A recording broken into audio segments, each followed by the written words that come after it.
greatest words in sports. Game 7. This version of the NLCS is trending towards a classic.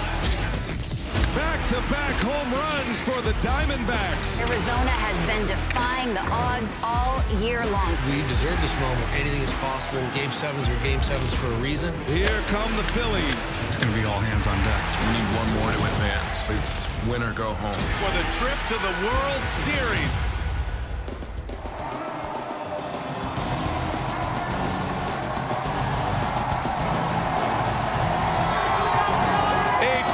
Pitch for Game 7 in Philadelphia. We welcome you to the 2023 National League Championship Series. It is presented by Loan Depot.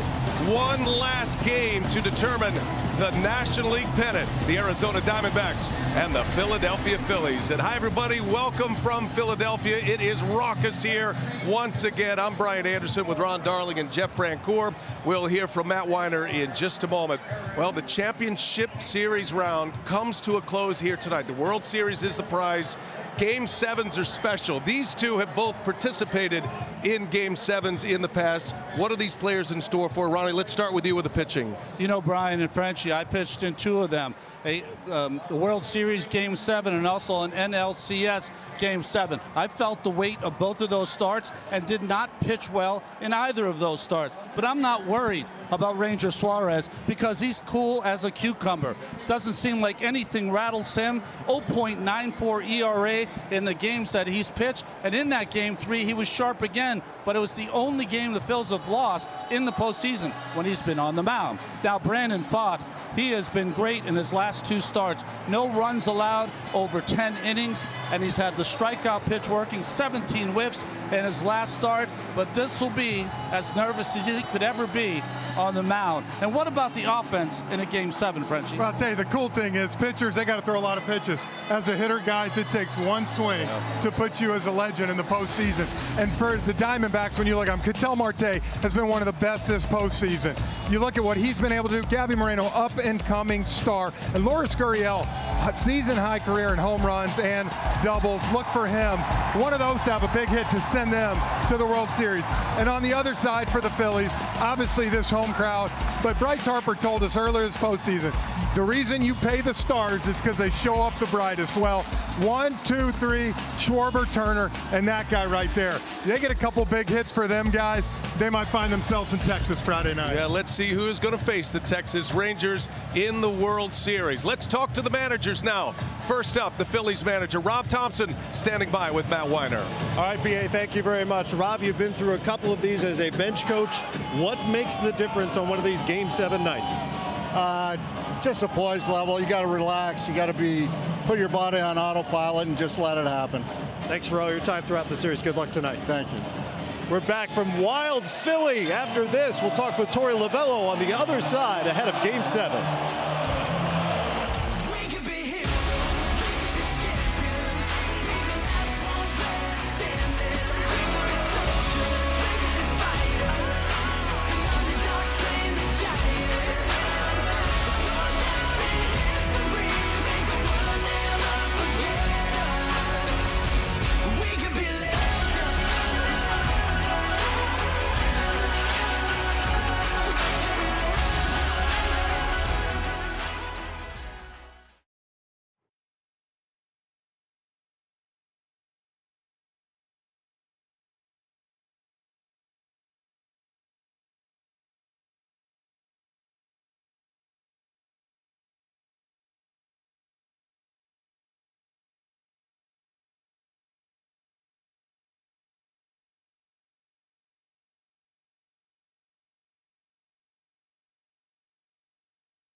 Of the NLCS with Arizona manager Torey Lovullo, and it's not all on Brandon, but it's a lot on your rookie pitcher. What tells you he's ready for all this? Everything he's done up to this point, leading us to this moment. He's grown, he's learned, he's gotten better every single start. I don't think there's a moment that's too big for him. He's got a great presence. Can't thank you enough for your time throughout the series. Good luck tonight. Thanks so much. Let's go upstairs for the call of Game 7. Brian Anderson, Ron Darling, and Jeff Francoeur. Thank you, Matt Weiner, and here we go. The Phillies take the field as that interview was being conducted. And let's check Torey Lovullo's starting lineup. Ketel Marte, he goes into the leadoff spot against lefties. He's there tonight. Corbin Carroll, then Gabby Moreno. That's the top three. Middle of the order is Walker, Pham, and Gurriel. Evan Longoria, 38 years of age, bats seventh. Emmanuel Rivera gets the start at third with Longoria as the DH. And then Geraldo Perdomo with 2 hits last night. He rounds out the starting 9, and it is Ranger Suarez on the mound, Ron Darling, for the Phillies. Well, you can't argue with those numbers in the postseason, but trying to give you fans at home a little peek into what's working so far for Suarez against the Diamondbacks. Look for that fastball, two-seamer that he throws into the right-handers. That was the key in Game 3. Let's see if he can establish that tonight. Well, and catching Ranger in Game 7, JT Realmuto behind the plate, the Gold Glover. Alec Boehm at third, Trey Turner over at short, Bryson Stott at second, and of course Bryce Harper doing a great job over at first base. Only 36 games in the regular season. Brandon Martian left, Johan Rojas with some nice catches in center field, and Nick Castellanos in right field. Umpiring crew tonight, Adam Hammery in his second championship series. He calls the balls and strikes. Carlos Torres over at first base. That's the crew chief right there. Deadeye Sonia, he's at second.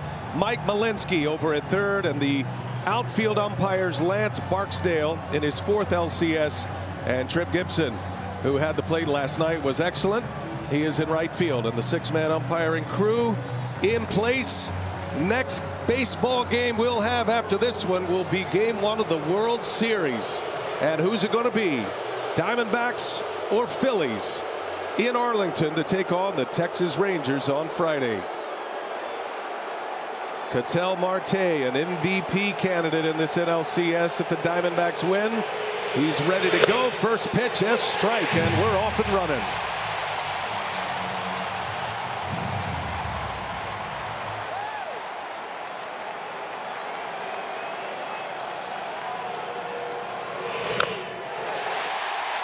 I mean, Rangers got to have some nerves, but he looks like he's just playing pitch and catch in the backyard. Doesn't seem like it, does it? Marte caught that off the foot, so he'll take a little extra time. Adam Hammery will allow him that time.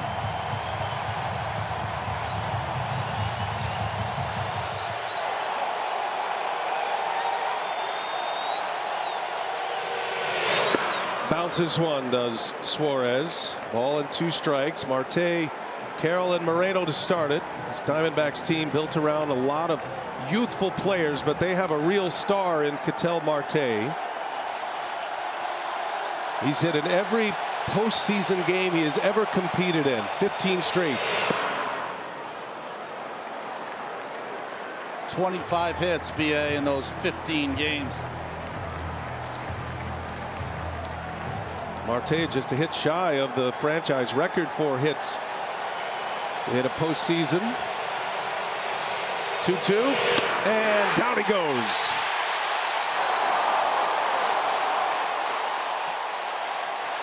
Yeah, that's one way to get the fans right into this ball game. 2-2 count, and Suarez throws a beautiful changeup. Watch the depth of this pitch. Starts kind of just above the belt and ends up almost on the ground. It looks like an old-fashioned screwball. It does, from the right? day. And if you can throw a changeup like that, when the adrenaline is at its highest, you know he is in a good place. Here's Corbin Carroll. Corbin Carroll, likely rookie of the year in the National League. It has been a slow NLCS for him, just 3 for 23. Bouncing ball up the middle. Going to be a tough play here. Stott fields it, but no chance to get Carroll. And it's an infield hit. Corbin Carroll is aboard in this first inning. Well, and that's the thing for Corbin during the year. 283 against lefties, 286 against righties. So he's hit everybody. In this NLCS, guys, 0 for 10 against lefties. and finally gets a hit here in Game 7. Great play by Stott. He has shown an excellent glove in this postseason, a Gold Glove nominee. But Carroll is aboard. Suarez has a great move to first. He holds runners well. Moreno takes a ball. Torey Lovullo told us that Corbin Carroll is the kind of personality that wants to lead and lead his team. He has not done that in the NLCS yet.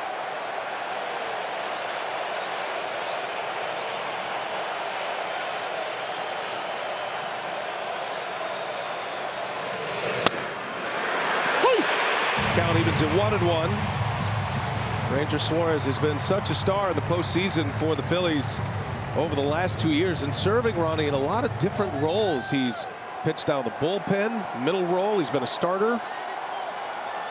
Notched a save to finish off the NLCS a year ago against San Diego, and there was a time when he was thought of as a closer. Whatever role Rob Thompson or the Phillies have put him in, he's thrived in that role, especially when the lights are brightest. But they knew his makeup would serve him well as a starter. But in the postseason, he can play both roles because of his versatility.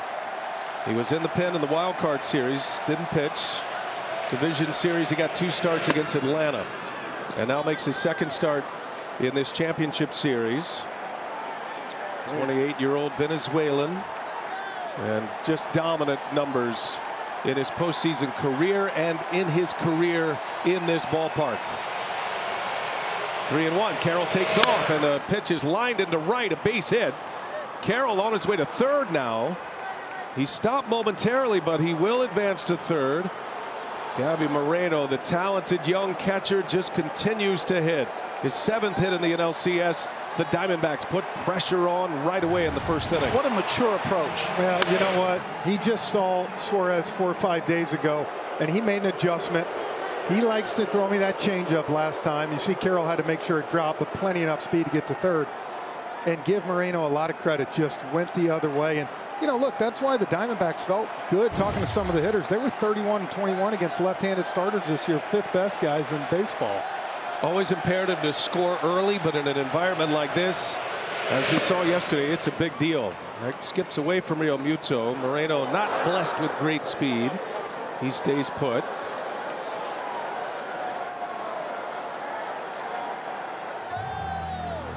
Great athleticism from Real Muto behind the plate. He's as quick as any catcher in the game. Yeah. Even with all the innings he's got. One of the most durable catchers, one of the best catchers on both sides of the ball. Christian Walker in a big spot in this first inning. Broken bat, ground ball. Bohm to second. Close play there. No play at first. So out at second, safe at first. A run comes in to score. And the Diamondbacks put one on the board in this first inning. It'll be an RBI for Christian Walker, running for his life down that first baseline. And let me tell you, the most important job of running for your life, to stay out of that double play, because like anything in this type of ball game and early, to even get that 1 run right here just gives your team a little bit of freedom to play with. Here's Tommy Pham, who homered yesterday.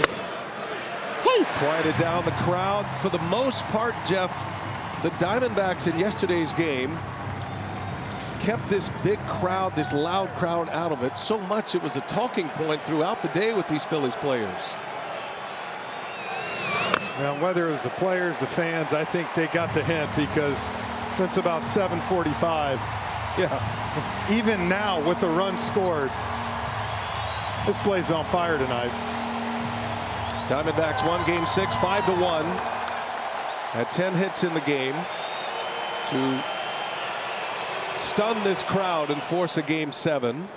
I think it's pretty safe to say that the 2 teams that are here tonight, one is elated to be here, the other can't believe they're here, and that would be the Philadelphia Phillies, who went to Phoenix up 2-0 in this series. Dominant 2 games to start this in LCS. Swing and a miss, and Suarez with a strikeout to end the inning. But a run scores, a couple of hits, and an RBI from Walker. D-backs strike first. Now the Phillies coming up.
25-year-old right-hander Brandon Pfaadt, the rookie, Ronnie, gets the start in this Game 7. You know, guys, 12th rookie to start a Game 7. You can throw out those numbers. He has improved so much. 3 different stints in the minor leagues, each time working on his craft. He's at his best right now. He's got Kyle Schwarber to lead off. Schwarber takes the first one low. Brandon Pfaadt is a pitcher who is a work in progress as he faces this heavy-hitting Philly lineup. Schwarber already ready to fire on that first pitch. He's got 5 NLCS homers. One off the record of 6. And a swing and a miss and a good changeup out of the gates for Pfaadt. So throwing his secondary pitches on the second pitch of the game. One alarming stat for Pfaadt. This year could not keep the ball in the yard. 96 innings pitched, 22 home runs in the regular season. Well, I think what's going to be interesting is we go back to Game 3. The Phillies, who are great at hitting fastballs, they had 12 swing and misses on his fastballs. Now it's 5 days later. You saw him. I think it'll be interesting. You have a bunch of veteran hitters, what kind of adjustments they make on that pitch. And Pfaadt in this hostile environment here. He's got a good fastball, a lot of sink, but never experienced anything like this in his big league career. He's only walked 1 in the postseason. It was the first batter he faced in Milwaukee.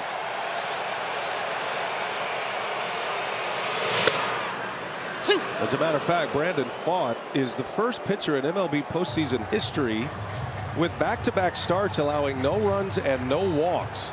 Confidence has to be riding high right now after his start against the Dodgers in the DS and then the Phillies in Game 3. See, he tried to sink that one. He went 4-seamer on the 3-1. That one had some nice run to it. You know what's interesting about this at bat? He's thrown 2 really good sinkers, both taken by Schwarber. They're trying to get him to get his pitches up. Diamondbacks score in the first, an RBI from Walker on a fielder's choice. 3-2 to Kyle Schwarber, and he struck him out. Back to the changeup, and Schwarber is gone. Good start for Brandon Pfaadt. We checked the rest of that Philadelphia batting order. About as good as it gets at the top with Schwarber, Trey Turner, and Bryce Harper. In the middle, Alec Boehm, Bryson Stott, JT Realmuto, Nick Castellanos, Brandon Marsh, and Johan Rojas, the rookie center fielder, rounding out Rob Thompson's starting 9. Here's Trey Turner now. He has landed now 3 breaking pitches or secondary pitches, 2 changeups, and that sweeper to Trey Turner. Turner with 5 hits in this NLCS, but he is 0 for his last 10. And ties him up. That power sinker from the big right-hander from Louisville. Brandon Pfaadt just turned 25 10 days ago. Played his college ball at Bellarmine, now the Atlantic Sun, Trinity High School in Louisville.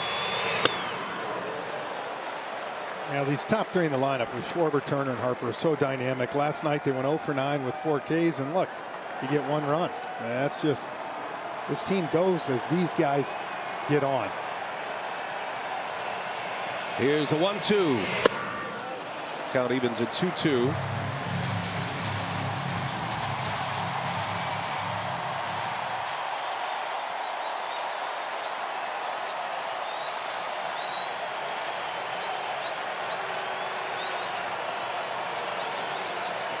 Ooh, the clock was ticking. It was down to 1.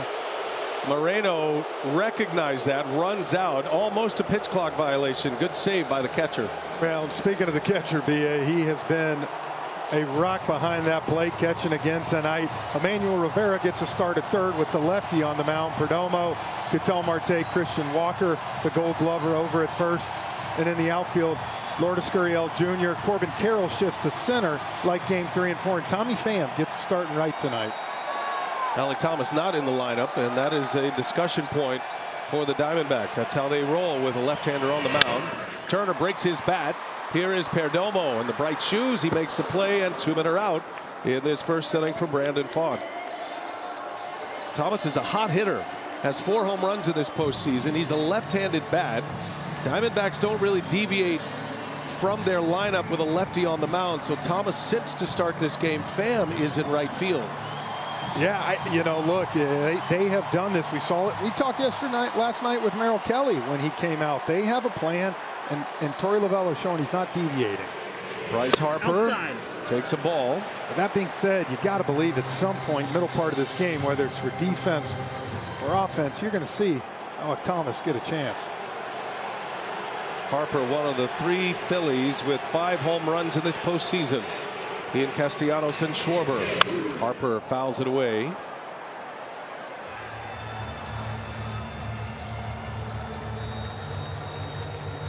Harper was 0 for 3 in Game 6. He did draw a walk. 5 for 19 now in the LCS. Clock ticks. Down to 1. Fott just starts in time. And a swing and a miss, and it's 1-2.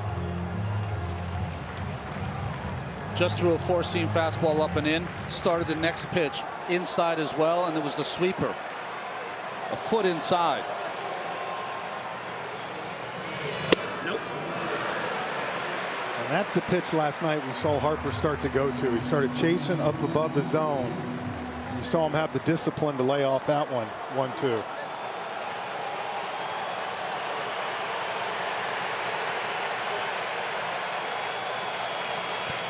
Two to Harper. Outside. Just missed. Harper has a great eye. And now he's in a 3-2 count. Ronnie, I think he's purposely milking this clock to 1 second almost every time. He is staring right at that pitch clock. Might throw the changeup he used against Schwarber. 3-2 to Harper, and he got him.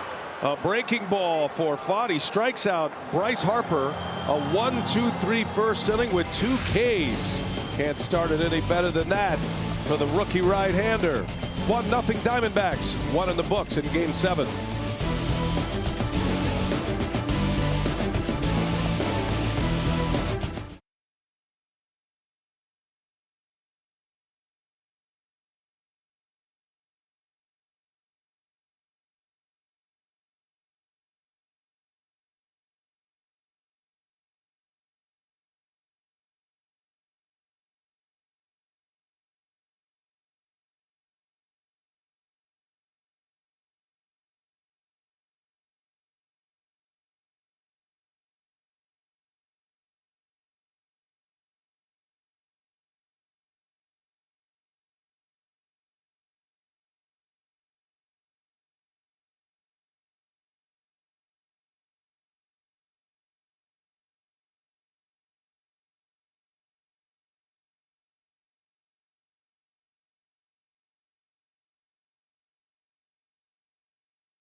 Add peanuts to my grocery list.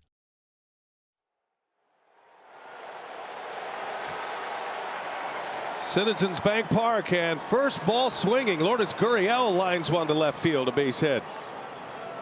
So Gurriel singles to start this inning, already the third hit against Ranger Suarez.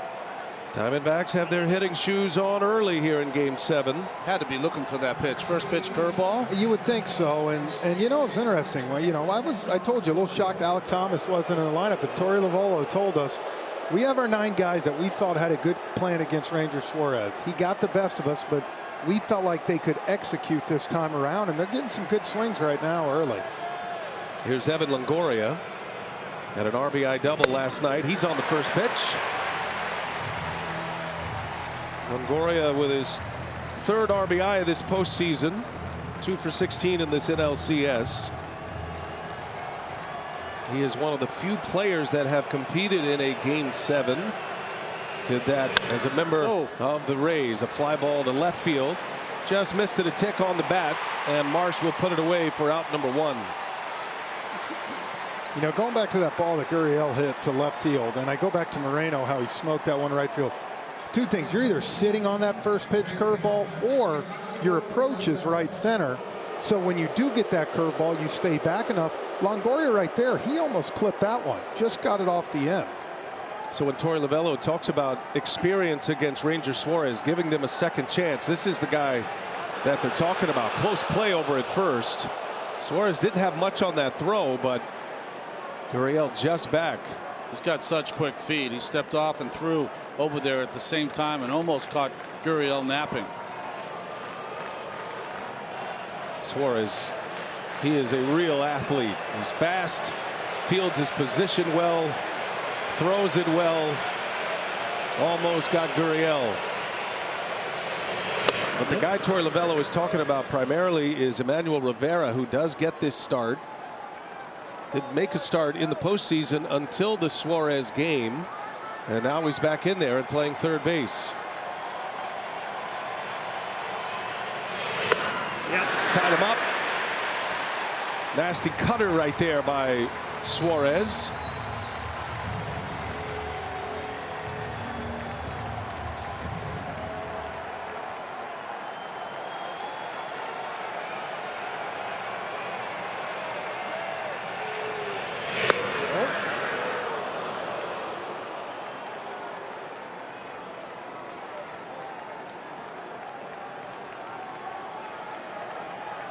Two balls and a strike to Emmanuel Rivera. Got Perdomo due next. And Gurriel takes off from his knees. A one-hopper in there, not in time. Gurriel steals second base. Running on a fastball as well. Gurriel swipes second. Runner in scoring position with 1 out. Well, watch Realmuto. He couldn't even stand up. He threw from his knees. One hop to start. But Gurriel just gets into the outside of that larger bag this year, and he's safe. Hey, think about it. 1 stolen base through 5 games for the Diamondbacks, and last night they took advantage. Base Camp presented by T-Mobile, America's largest 5G network. Stole 4 last night. Gurriel's got his second stolen base. He had the first one for the Diamondbacks. Arizona could not steal a base, not only swipe a base, but even have an attempt early stages of this series. Been a different story the last 2 games. Full count to Rivera. Popped him up, got in on his hands. Harper is under it. 2 gone. If you want a different view of the NLCS, you can join Pedro Martinez, some of his best friends, current and former Hispanic and Latino MLB players. They join him. They break down this Game 7. It's postseason altcast Peloteros, exclusively on True TV. It's also streaming on Max. 2 men are out. Runner at second for Geraldo Perdomo. Switch hitting shortstop. An all-star this year. Had 2 hits yesterday, including a bunt single. 6 hits in the NLCS. Had a home run against Wheeler in this ballpark in Game 1. Chance to be a run producer with 2 outs in the second inning.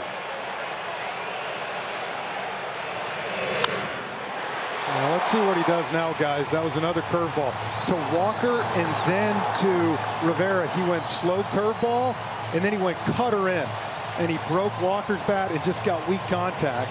In Game 3, Perdomo got caught looking in his first 2 at-bats from Suarez, 2 strikeouts.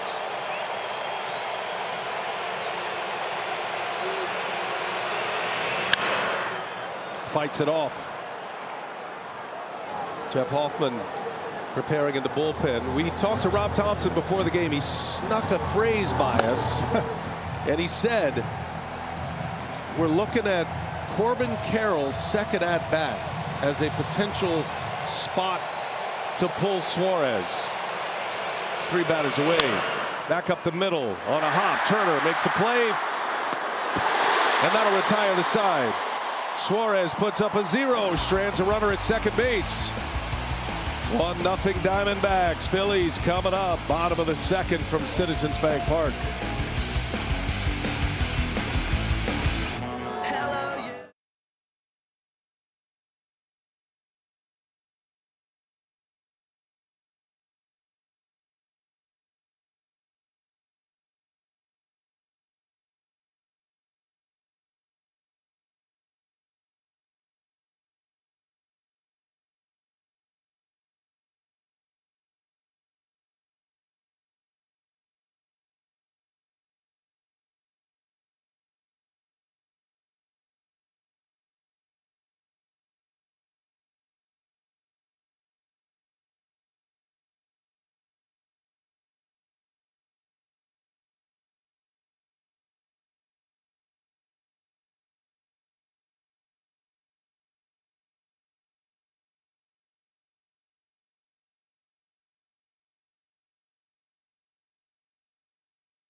To sign up for DraftKings Sportsbook during the postseason. Bet $5, get $200 in bonus bets instantly. You can download the DraftKings Sportsbook app. Sign up with promo code HEAT. To the bottom of the second we go. The Phillies coming up. Alec Boehm leads off, then Bryson Stott, followed by JT Realmuto. Brandon Pfaadt, and the first ball is deep into left. See you later, Alec Boehm. A solo shot to tie it.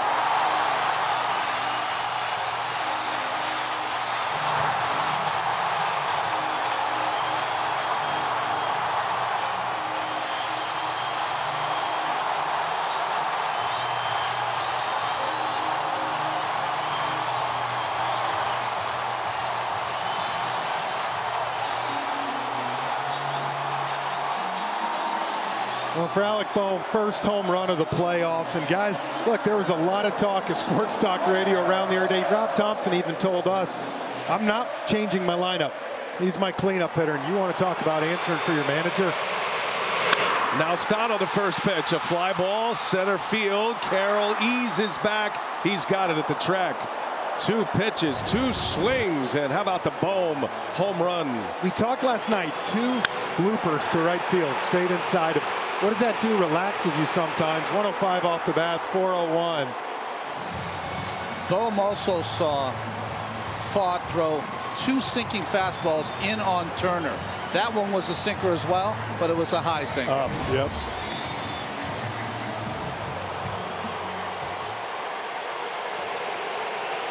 JT Realmuto now with 1 away.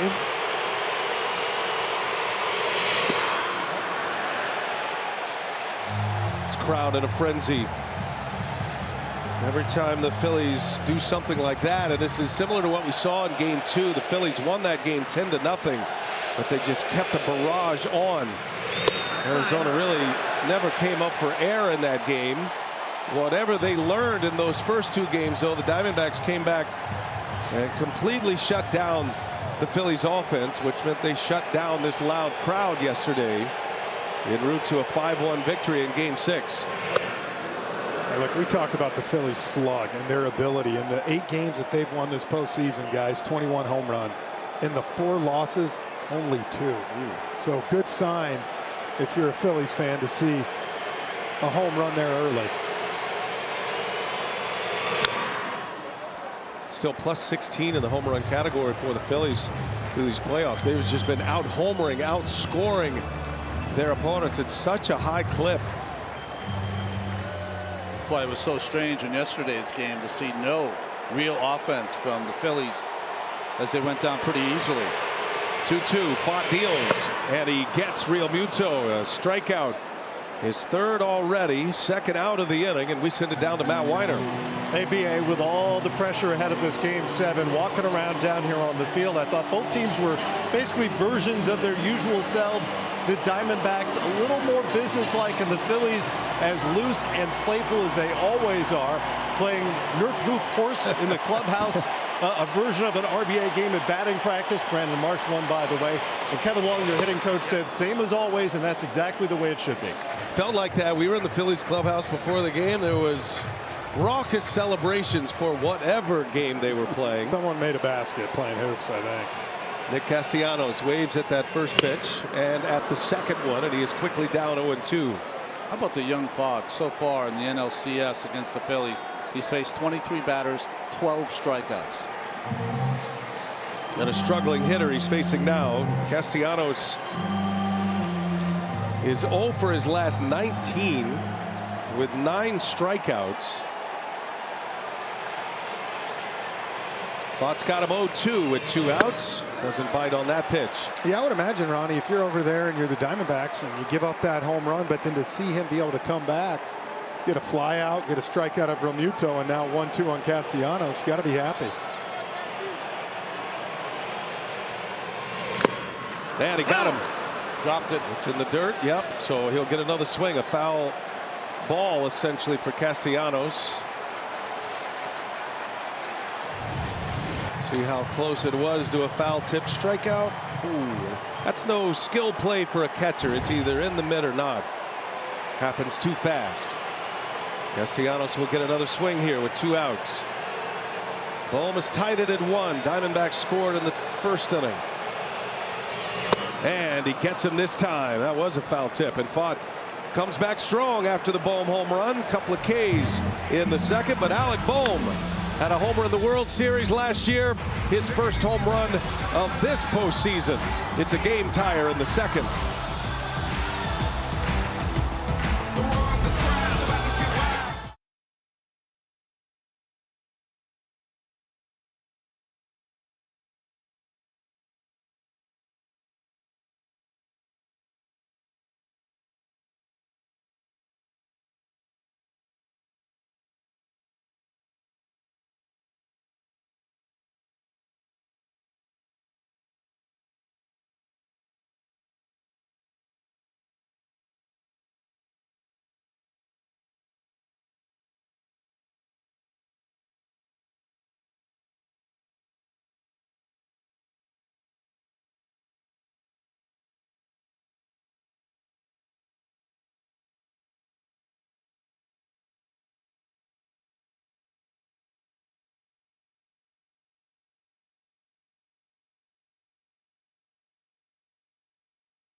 Alec Boehm ties the game with a home run on the first pitch he sees to start the second inning on Brandon Pfaadt. Brian, first pitch in the postseason now for Boehm, 5 for 10. Loves that first one, having some success. First pitch to Ketel Marte misses. Marte, the Diamondbacks leadoff hitter. Arizona goes back around for the second time now. Rob Thompson shared with us that the first pressure point would be the Corbin Carroll at bat, his second time around. Carroll is on deck. Score has changed now after that Boehm home run. We'll see how they work it. This feels like a game that is a race to the sixth inning as Marte slices one foul in the seats. I just found it so interesting. We met with both managers, asked them about their starters. They couldn't wait to talk about their bullpen. They had no interest in talking about the starters. Tell us about Ranger Suarez, Rob. Well, our bullpen's fully loaded. Well rested. Okay.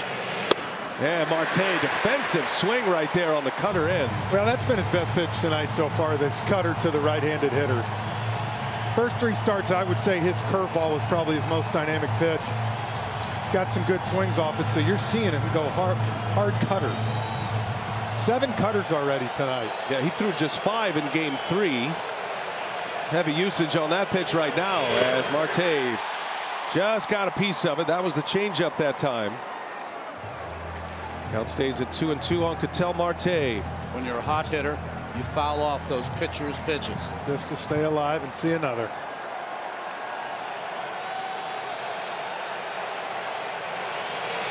Marte hits a bullet foul.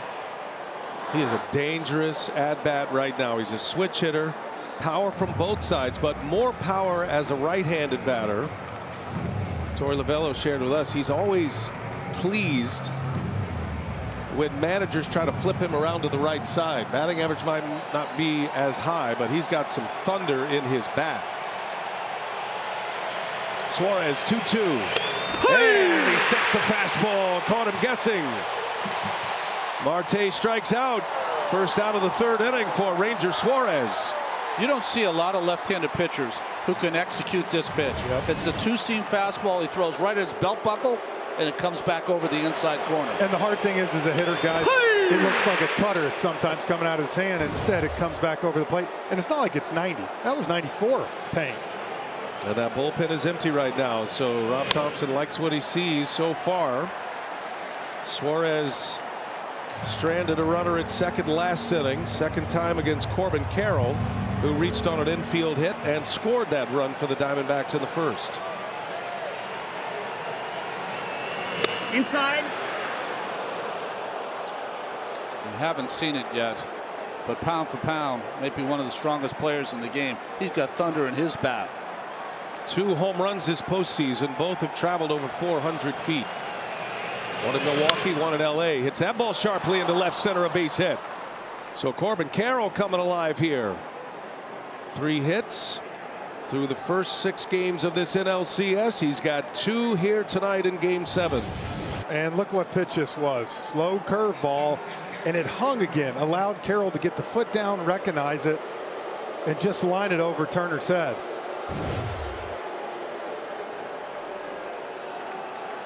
Jeff Hoffman back up and throwing in the bullpen. Won't take him long to get ready. One more batter, you would think, if needed.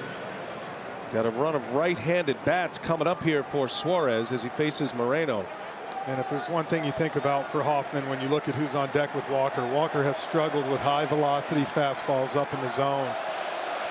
Could be a guy that you possibly see Rob Thompson turn to. Every out is precious. You start thinking about these pitchers, Ronnie, and batters faced and lanes, not necessarily innings pitched. Well, it's always surprising because you think of postseason experience of Ranger Suarez and how good he's been, but has no meaning in tonight's game. 1 ball, no strikes. Boy, 2-0. It's very interesting. Carroll, who was almost dormant when he got on the bag at first base, has been hopping around, energized. He wants to go. And versus a lefty. Yep. You would think it'd be the other way sometimes.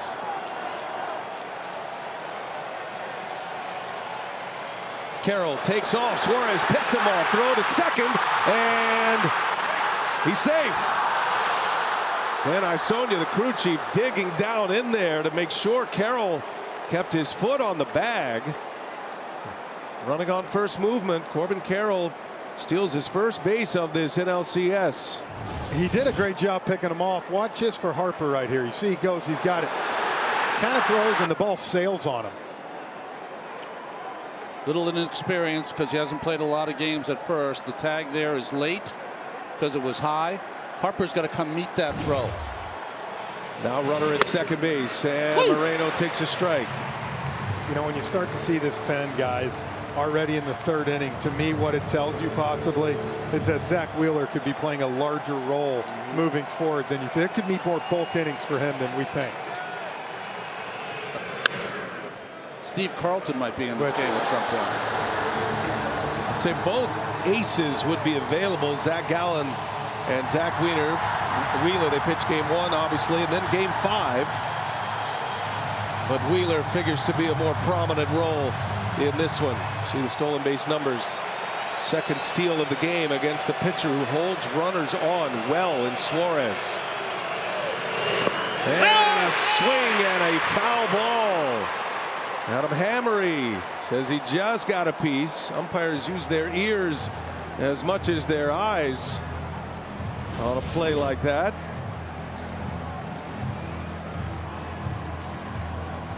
Right away, Moreno looked back, said, I got a piece of that. Let's listen. You could hear the double tick. Yep.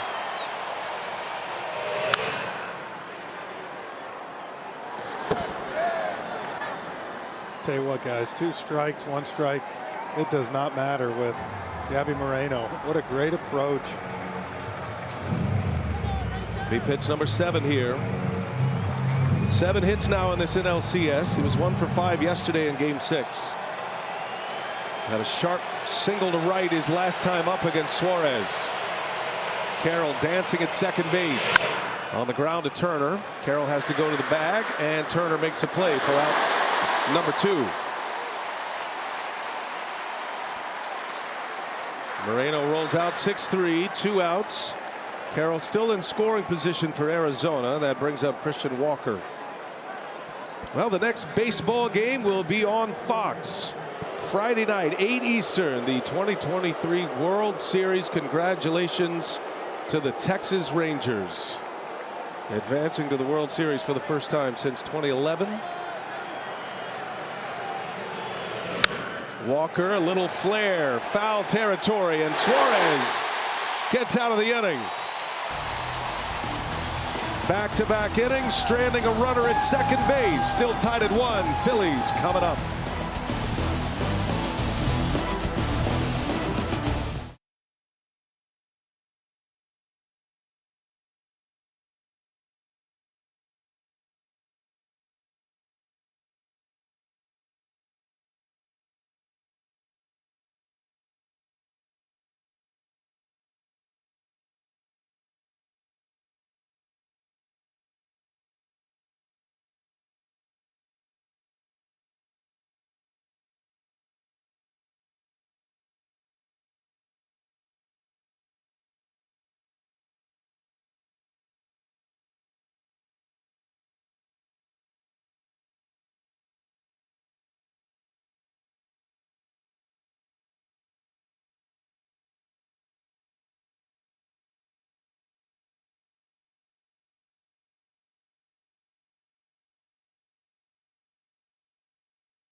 Well, franchise, it's been around since 1883. The Philadelphia Phillies. This is the first time they have had a Game 7 in their history. Now, they've had some winner-take-all games. Could be a wild card game, could be 2-game series, 3-game series. They're 1-2 in those games. 4 combined Game 7s. And Brandon Pfaadt back to work. Marsh greets him on the first pitch. Fly ball to right. Pham can't get there. There was one of the concerns for Torey Lovullo. No Thomas in the lineup. Pham not the kind of outfielder that Carroll is, who would normally be there, and he plays it conservatively, Jeff. Well, you can see right here, Marsh, third hit in the last 2 nights on the first pitch, goes after it. And that's the hard thing. Pham, we talked about it. He had turf toe. Not 100% with that. Marsh is swinging it so well right now. 2 hits yesterday.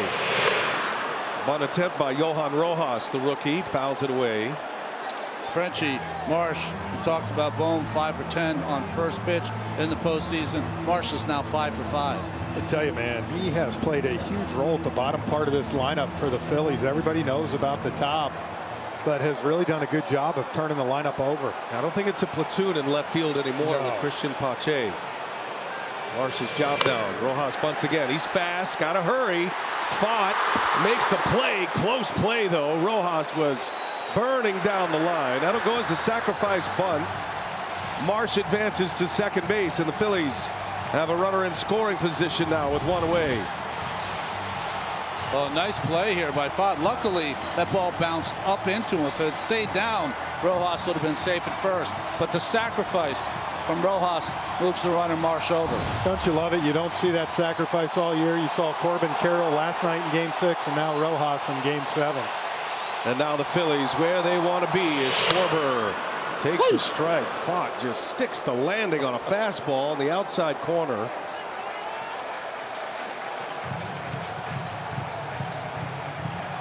Pfaadt struck out Schwarber in the first inning.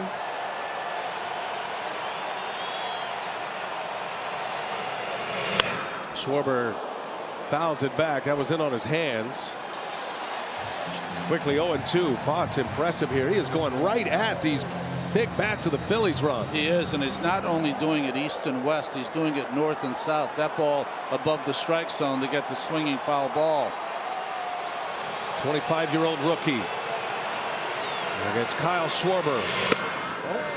He's another guy who has Game 7 experience, and he delivered in Game 7 in the 2016 World Series. Second-year player at that time with the Cubs. Had 3 hits in that game. Marsh at second. Schwarber looks at one low. 2-2 on Schwarber. Look at that in a winner-take-all game, guys. The monster. 2 homers, 7 hits, and 13 at-bats. He's got 20 postseason home runs. No lefties ever hit more. And a called strike 3. Pfaadt rings the bell on Kyle Schwarber. Perfectly placed fastball. Got a generous call at the bottom of the zone. Schwarber is out. Strikeout number 5. Boy, he does get the call there. Good changeup. Is supposed to be away. It ends up down and in. And gets the call from Hammery, the home plate umpire. Trey Turner now with 2 away. Inside. It's like anything, though. If you're consistently on that bottom part of the zone right there, and you can hit it and hit it and hit it, you're going to get some of those calls. And that was one where right on the bottom part. Turner on the ground. Nice pick over there by Rivera. And that is the inning. And Brandon Pfaadt works around a leadoff single. Strands a runner in scoring position. And we're still tied at 1 after 3.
Arizona came into existence in 1998. They have had a very famous Game 7, 2001. Luis Gonzalez with that base hit off Mariano Rivera to win the World Series. 3-1 in winner-take-all games. Evan Longoria, the only player with Game 7 experience on this Diamondbacks roster. All tied at 1 in a series all tied at 3. Tommy Pham jumping on the first pitch. Doesn't do that very often. Fouls it away, and off we go here in inning number 4. 2 starters still out there. Suarez pitching with the bullpen active the last 2 innings. Stranded a runner at second in the second. Left a man at second with 1 out in the third.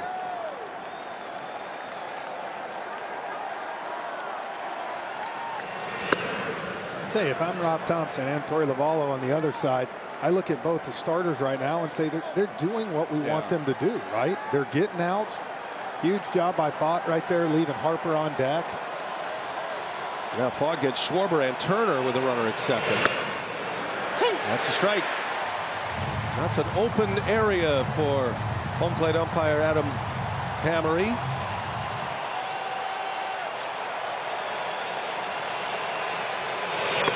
And Pham, a foul tip into the mid of Real Muto, and a strikeout to start the 4th inning. Well, Taco Bell Rewards members can get a free Doritos Locos taco after the first stolen base this World Series. Join Rewards today. It's only in the Taco Bell app.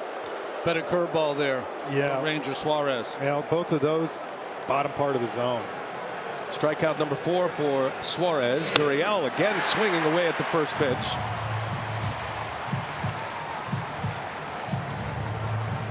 Gurriel had a single his last time up on the first pitch, then stole second. Was left stranded at second base. Diamondbacks tend to be very patient, but they were more aggressive tonight's game against Suarez.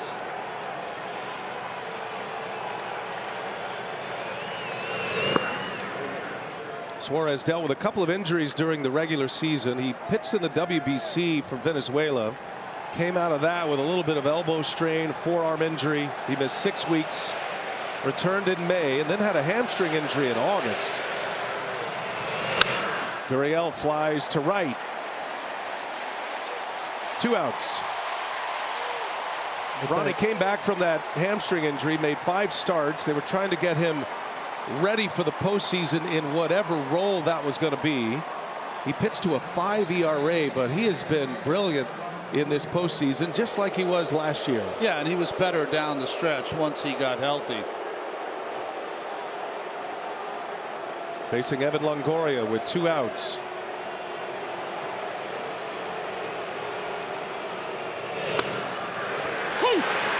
Another cutter. You're seeing him live with that cutter curve combo right now. I think he's got a feel for both those pitches, mixing it up on these hitters. I mean, every pitch is connected. The cutter in, the changeup away, the curveball on the ground if he's ahead 0-2.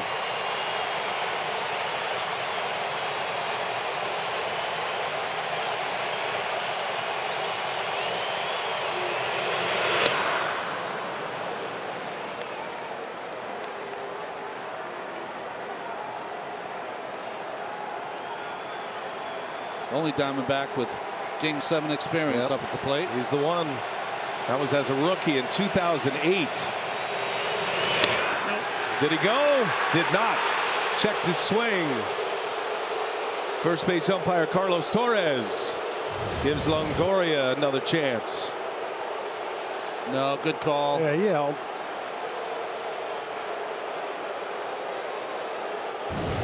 Frenchie always says he held. I wouldn't expect that from you, though, Ron, as a pitcher. Absolutely, he held. He did. Good call down there. 2-2 the count. 2 outs. Suarez has not had a 3-up, 3-down inning yet. Change up again. Longoria right off the end of the bat.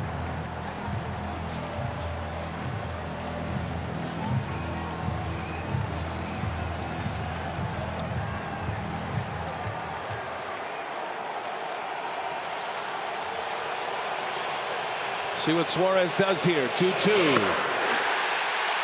got him. Inning over. Strikeout number 5 for Ranger Suarez. Still tied at 1. The 2023 NLCS is presented by Loan Depot.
They call him the greatest showman in that clubhouse, and Bryce Harper leads off. First ball swinging, and that is going to be caught by Tommy Pham.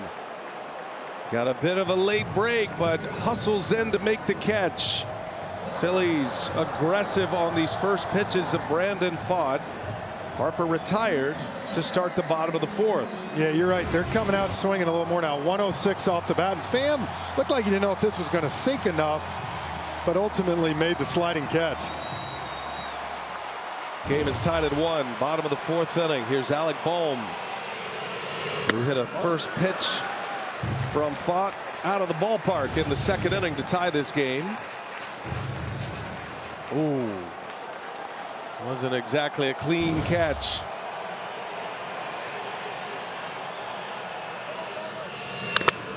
Good, I'm good. Yep, I'm good. 1 ball, 1 strike to count on Bohm. Had to feel good for Bohm. You know, a couple of at-bats yesterday may lead to his success here tonight. Went to the opposite field in Game 6. Had a couple of hits. He shortened up his swing when he needed to. And he just let it eat in that 2nd inning. And that's usually how it happens. We saw Brandon Marsh game 2, 3, 4 work the other way. Remember, he had that big double to left center in Arizona, and all of a sudden you feel good again. And then all of a sudden you start catching stuff out front. Pfaadt has fallen behind. 2-1. Nope. 3-1 now. Rob Thompson told us the reason he doesn't change Bohm or Stott from their positions. They were the 2 best hitters for him with runners in scoring position all season long. He countered that question with stats. Not changing a thing. This offense has been churning until last night as Bohm draws the walk. Alec Boehm starting to feel it a little bit at the plate. You can tell. Could be a major weapon in this Game 7. One out base runner. We send it down to Matt Wider. Well, BA asking Brandon Pfaadt to take the mound here in a Game 7 as a rookie is a lot, but he's been pitching in big games at the minor league level whenever possible. The organization's been grooming him for this moment with performances like the one he had at the Pacific Coast League Championship game last year when he allowed 2 runs in 5 innings and recorded the win in the Reno Aces title win over the El Paso Chihuahuas. He said it's a, quote, minor scale of how it's going to be this year. Of course, the big difference, guys, is these aren't Chihuahuas. These are big dogs. Right. Good bite. But you know what? These pitchers, when they talk about developing players, these are their test runs. They still have their team on their back. They're pitching in the big games. He has been the guy through the minor league system, especially after the 2020 draft when he was drafted in the 5th round. Ronnie, that's when they started testing him with those moments. He passed all those tests. Now he's here in Game 7 as a rookie. You know, we have so many of these pitchers drafted in and around the COVID years that didn't have any teams to play, so you don't know how fast they were going to come. But every single time they sent him down to AAA, they had an idea of what he had to work on, and every time he got back, he was a little bit better. And right now, he's the best version of what he could be at 25 years old. And that Game 3 was the best started game that we've seen with Suarez and Brandon Pfaadt, and he earned this Game 7. I think they'd feel different if this was 2.5 months ago, but as you said, each time he's come back up, he worked on something, he got better, and I think they feel they have him pitching his best when it matters the most. Turned into a real dude on the mound. 1-2 the count. Stott fouls it back. Before that walk to Boehm, guys, 57 straight batters between walks, and when you talk about the postseason, you know, pitching against the Dodgers, pitching against the Brewers, and pitching against this Phillies lineup, to be able to attack hitters, you have to have stuff to get outs, and he's done it. Bryson Stott, second look here at Pfaadt. Flew out to center field on the first pitch his last time up. And he sends that one into left center field. That is going to get down, and to the wall it goes. Boehm racing around the bags. He'll be sent home. Throw to the plate, not in time. Phillies lead 2-1. Bryson Stott with an RBI double.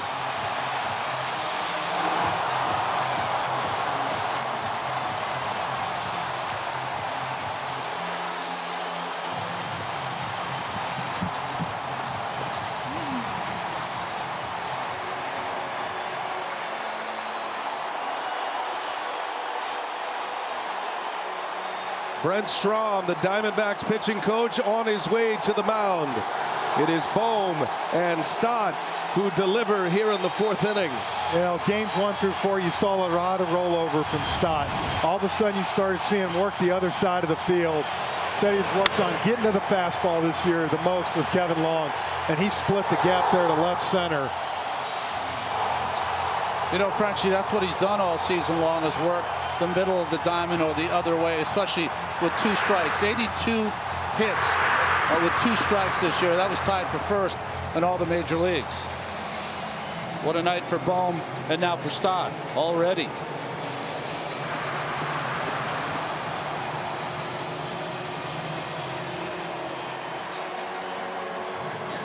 Boehm with those long strides got from first to home quickly. Yeah, it's loud here. Yeah. It stays there, too. Bryson Stott been an RBI machine this postseason. That is number 9 for him. And he puts the Phillies in front. Real Muto now. And that one is through for a base hit. Stott got a late start, had to make sure it cleared. He'll stop at third base. But Perdomo had a play on him if he picks that one. JT Real Muto with a single. Here come the Phillies. First and third with 1 away as Real Muto delivers a base hit. Well, Stott had to kind of freeze here for a second because he didn't know if Rivera was going to get to this ball.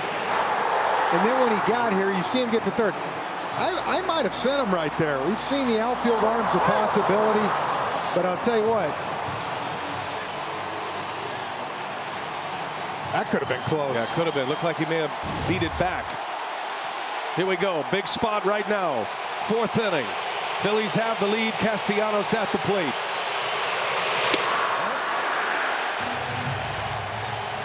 Well, if there's ever time for Castellanos to break out, after that home run off Zach Gallen, he is 0 for his last 20 with 10 Ks.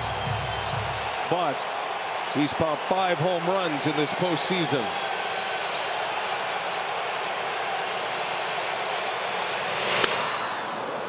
Nasty breaking ball from Fott. Bullpen has acted. Joe Mantiply, the lefty, starting to throw. Brandon Marsh is due next, a left-handed hitter. You see Mike Fetters, the bullpen coach, going through the scouting report. Maybe Fott's last hitter. We'll see. Swing and a miss, and it's 1-2.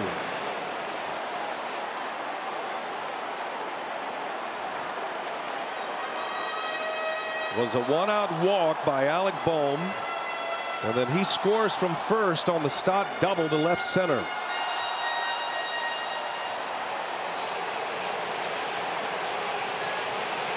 A ball and 2 strikes on Castellanos. Just in case Real Muto can run. It'd be a good time for him to run. The way that Castellanos is swing, the only thing you can do on that breaking ball, if he gets another one, is roll it over. Yeah. Phillies love to run with 2 strikes. He swings and misses, and down he goes. Castellanos still struggling here. 0 for his last 21. A couple of Ks tonight. That's a big strikeout for Brandon Fott. 2 outs now. And here comes Brandon Marsh. Guys, I just saw the pitching coach, Brent Strom, look at Fott and look at his head and tell him, be smart right here. And I think he's telling him, you got Rojas sitting on deck. And be smart on the first pitch. We said 5 for 5. Marsh is on the first pitch. Marsh with a single his last time up. Started with a changeup. So if you start looking down the list here, Marsh, then Rojas, and then Schwarber. And if Mantiply was preparing for anyone, it would be Schwarber. There is a base open. It's not first base, but there is a base open. Marsh is red hot. And he takes a ball, another changeup, and it's 2-0. Just one of those moments right here. I know you got a young pitcher out there. You can see again, he's telling him, be smart. He's looking at Gabby Moreno, telling him too. Don't give in. Yeah, and you really almost look at it right here. Would you go ahead and put him on base? See what the be smart pitch is from Fott. Outside. Another changeup. I think he's trying. Strom might be trying to tell him, let's just put him on. Rojas due next. A rookie.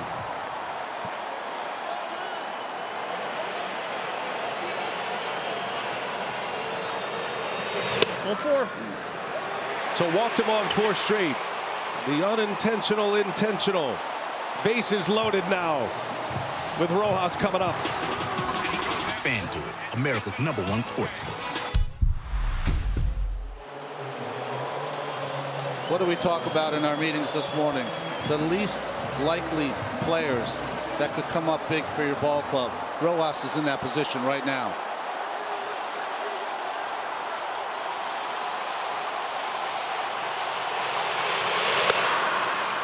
Started it with a breaking ball.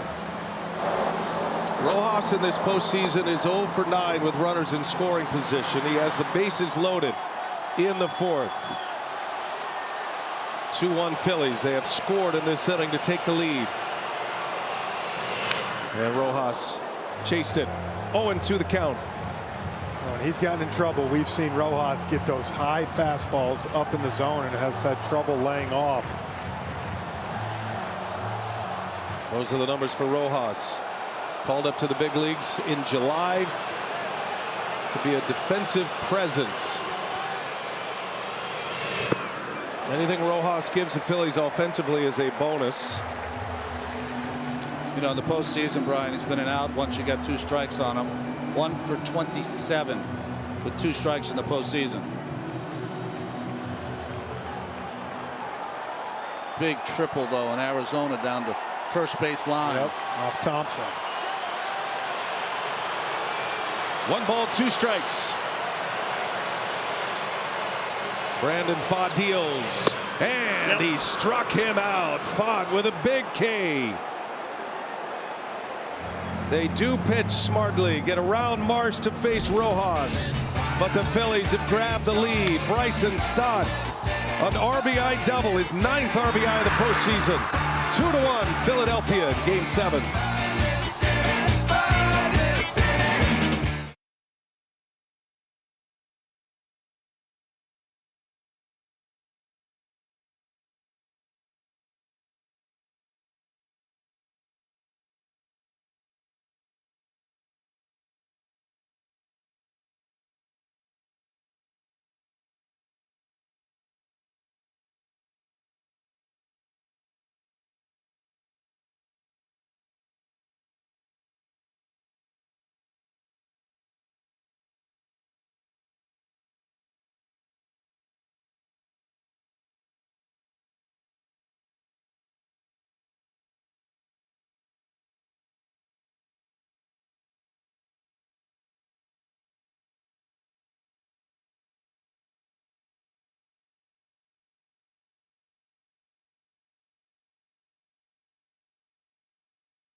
Wear what the players are wearing on field during the postseason. You can check out the largest selection of authentic jerseys, caps, tees, and more.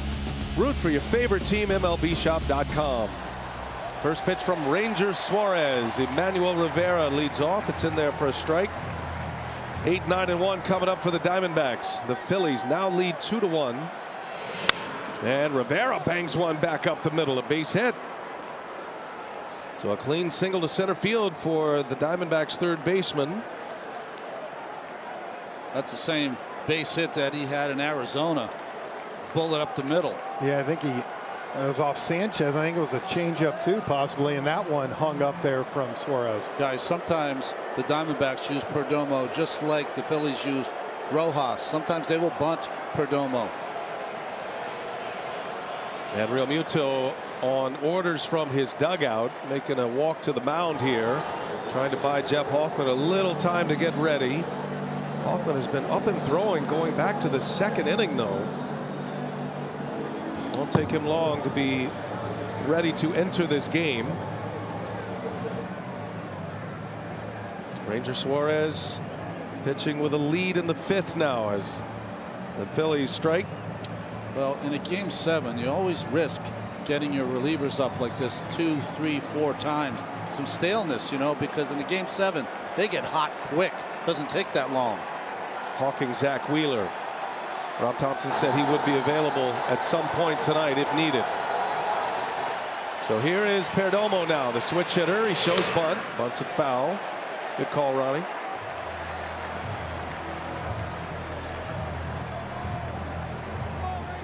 Perdomo's home run off Zach Wheeler in game 1 of this LCS was as a left-handed batter. 2 hits yesterday, including a bunt single in yesterday's game, and he pushes one. Suarez will calmly make the play at first for out number 1. It's a sacrifice for Perdomo, and Rivera to second base carries the tying run. During the regular season in the macro world, you don't see bunts very often.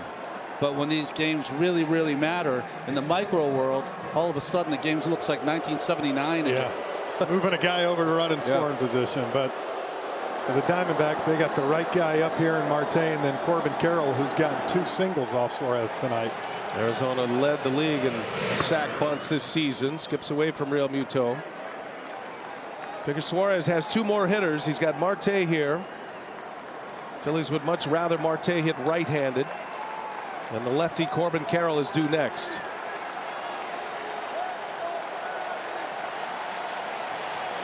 Marte has been a star. 7 RBIs, including the walk-off in game 3 of this series in Phoenix. Frenchie, you talked about him. The very first thing you said about the Diamondbacks in game 1 was the impact that Ketel Marte can have on a team. He's so underrated, and he just puts up good ABs every time. And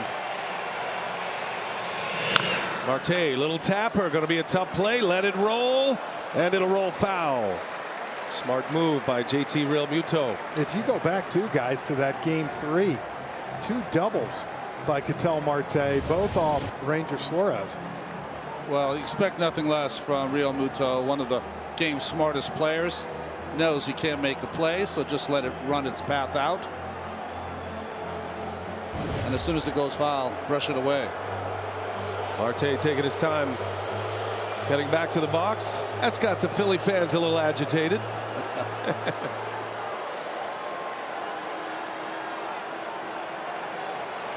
Emmanuel Rivera, the runner at third. He's the tying run here in the 5th.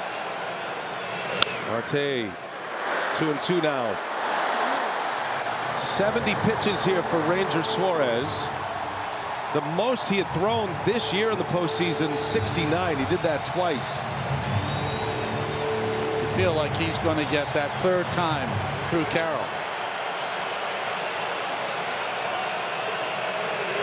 Marte, a swing and a miss.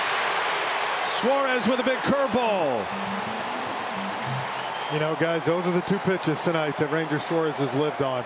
He sets them up, cutter to speed the bat up, and then you can see the ability to land this curveball in the lower half of the zone and get Marte out.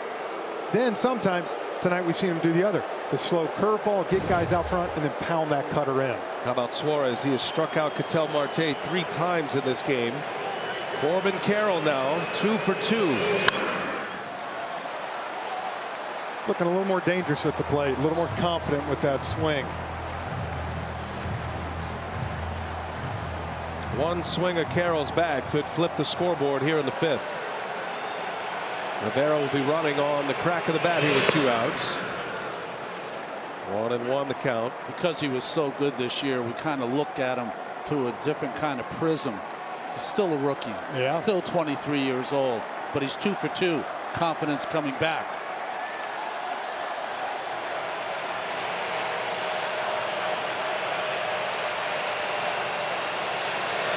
Inside. Carroll's batting average against lefties virtually the same as it was against right-handed pitchers this year. 283 against southpaws, 285 against right-handers.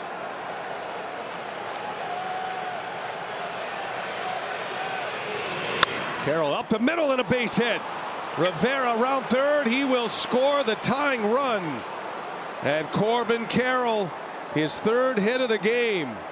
An RBI single. It comes with 2 outs, and it's a 2-2 ball game in the 5th, and Rob Thompson is on his way out. Now, what a job by Corbin Carroll, guys. 0 for 10 this NLCS against lefties. Comes up here in a game 7. 3 huge knocks and a knock to tie the ball game and get Ranger Suarez out. Look at him. He's using the big part of the field. He laid off the heater in, which he's been swinging at. Gets something out over the plate. Goes right back up the middle. He really looked bad in this series. and he had an at-bat against the left-hander Alvarado in Arizona. And it kind of clicked in, at least his at-bats against left-handed pitching. Well, the 23-year-old is going to be the Rookie of the Year, delivers the game-tying RBI. It's the last batter Suarez will face. Jeff Hoffman is in. We'll set the matchup when we continue. 2 outs. Runner at first, tied at 2.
Siri, FaceTime Parker.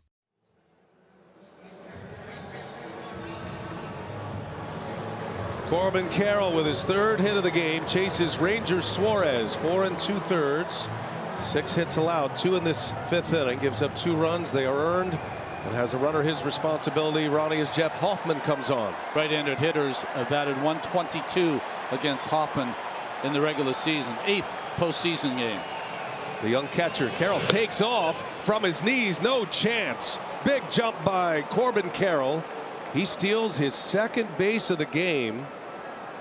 Diamondbacks starting to figure out these Phillies pitchers. They're running wild the last 2 games. Hoffman concentrating on the hitter, didn't give any look to Carroll, and he took advantage of it. Base camp presented by T-Mobile, America's largest 5G network. Immediately into scoring position is Carroll, who can fly. Gabby Moreno at the plate.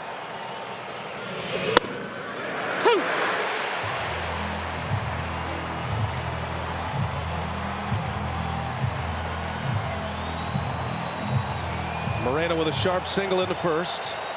Grounded to short against Suarez in the 3rd. Got a chance to put the Diamondbacks in front here in the 5th. Carroll dancing at 2nd. And Moreno into right field, a base hit. Here comes Carroll. Castellanos has a cannon. The throw is cut off. Carroll scores. Moreno in a rundown, a backhanded flip, and out at 1st. So the inning ends, but Moreno delivers the Diamondbacks in front. Corbin Carroll singles, steals 2nd, scores on a base hit. 3-2 Arizona.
Two-run fifth here for the Diamondbacks. Base hit to right field. And watch this right here. Carroll with great speed. Great play by Bryce Harper, guys. Only 36 games at first during the regular season. Knowing I got to kill this rally. It's only one run. Takes the out. But for the Diamondbacks, get the lead 3-2 here going to the bottom of the fifth. And it's going to be Joe Mantiply to face Kyle Schwarber. Well, we talked to Ronnie. This is a race to the 6th inning. The Diamondbacks have a lead, and they're in their bullpen now in the 5th. Well, what's interesting is they had Mantiply warming up when they were down by 1 run, but now they've taken the lead. And Schwarber greets him rudely. A base hit. That's going to go to the wall. Takes an odd bounce out there. Schwarber on his way to second with a leadoff double. Right away, the Phillies answer. Schwarber is aboard as the tying run. And we showed you his numbers earlier, guys, in winner-take-all games, and he comes up in some big moments, and that's a tough thing as an outfielder. This ball was smoked by Schwarber. See, kind of just hung. Just a kind of a high changeup. But it hits his chain link fence out here, and it just went away from Pham a little bit. Now Trey Turner shows bunt. Gets the bunt down foul. I mean, just trying to squeeze out runs against each other here. It's the beauty of the postseason, where the game's supposed to be played. Is Big Ryan Thompson, the sidewinder, is getting ready as quick as he can. You figure Mantiply with Turner and then Harper next. Joe Mantiply did a good job as the opener in Arizona, but he was touched up here in game 2. Yes. Bouncing ball to Rivera. Looks Schwarber back, and Turner is retired. Out number 1. Mantiply in game 2, a third of an inning, gave up 3 hits and 2 earned runs. Also had 2 walks. And the big boys have made their way to the bullpen. Zach Wheeler, the Phillies ace, has arrived in the Philadelphia bullpen. Zach Gallen is in the Diamondbacks bullpen. Huge at bat, number 1 of this game. Huge. Bryce Harper with the tying run at second. And Mantiply crowds him. You want to know what I would do right here? It wouldn't be that big for me. Even with the lead? He goes to first. Thompson comes in to face Bohm. With the home run in his first at bat. It's all right. I'm not letting Bryce Harper ring that bell. And Harper in the air to left field. Gurriel is back. Feeling for the wall. He makes the catch. Harper just missed it. And a wipe of the brow for Joe Mantiply and Diamondbacks fans. Harper is retired, 2 outs. And Torey Lovullo is coming out. Remember last year, the Phillies went to the World Series after a home run by Bryce Harper in that same area. Just didn't get enough of it that time. That slider just got in on his bat. So Turner and Harper retired. Joe Mantiply faces his 3 batters in the 5th. And Torey Lovullo now into his circle of trust. Ryan Thompson on to try to get the final out of this 5th inning.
of a lion. Fire inside me blaze like a siren. Why would you try? Alec Bohm will stand in here with 2 outs in the 5th inning. He's had a good night. Had a home run in the 2nd that tied the game.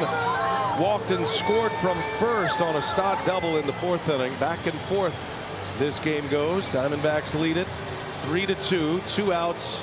Runner at 2nd for Bohm, and the circle of trust here with Thompson, Ginkel, and Sewald. Well, this is the part where these Phillies hitters knew they were coming at some point. Torey Lovullo told us, I want to try to get 12 outs. Well, he had to go 1 out early, so he might have to get 13. This is the pitcher, though, that he wants to get maybe the most outs from. Thompson an inning and a 3rd yesterday in Game 6. Did give up 2 hits, but zeros across the rest of his line. The acquisition of Sewald, the trading deadline, and the addition of Ryan Thompson on August 27th change this Diamondbacks bullpen. Alec Bohm with Schwarber at 2nd.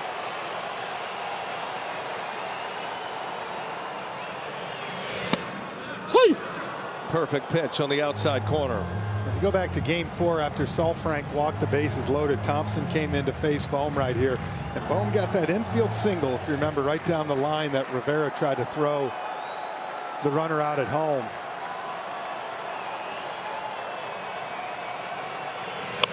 Bohm pops it up. Thompson 2 pitches, and he is going to get the Diamondbacks out of this inning. A leadoff double by Schwarber. Phillies strand him at 2nd base. 3-2 Arizona in Game 7. We got 5 in the books in Philadelphia. The NLCS is presented by Loan Depot.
MLB Together is baseball's new platform, embodying the sport's philanthropic contributions and mental wellness efforts by teams, players, and the league.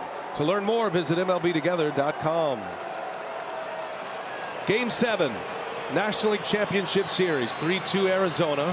Hoffman deals a 97-mile-an-hour fastball. Christian Walker cut and a miss. Hoffman gave up a single to Moreno that drove in the go-ahead run. Moreno, remember, was thrown out on that sequence. So Walker leads off. Yeah, that was inside, almost hit him. How did it miss him, actually? Thought it might have nipped his jersey for a second. The limbo king on this one. Ooh, like the Matrix. And at 98 miles an hour, that would have stung. The 1-1. 2. It's a good pitch by Hoffman. I was reading where they're trying to get Walker guys to lower his sights to see that ball down. I mean, this is a guy the last 2 years, 69 homers and 197 RBIs. 33 homers this year for Christian Walker. They've been attacking him with the high fastball. See what Hoffman does. The 1-2, and Walker stings one to center field, but Rojas right there to make the play. Hoffman gets his first man here in the 6th inning.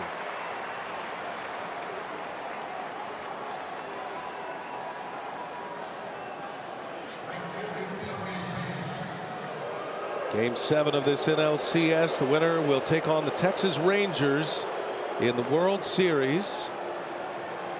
Diamondbacks have grabbed that lead. Tommy Pham, broken bat. Turner. 2 outs. Boy, the way the state of these two bullpens, this is usually when the scoring is a rarity. So interesting, too. You see Alvarado, who is the best weapon that Rob Thompson has. He's warming up just in case Torey Lovullo thought about pinch hitting Alek Thomas right there. That would have been the matchup. Thomas is a big bat on the bench now for the Diamondbacks. Here's Gurriel. And I think thinking along now, Alvarado, we've talked about it, he hadn't thrown since game 4. And so he is going to be well rested. You kind of believe the rest of the outs are between him and Zach Wheeler. It feels like it. If you're going along.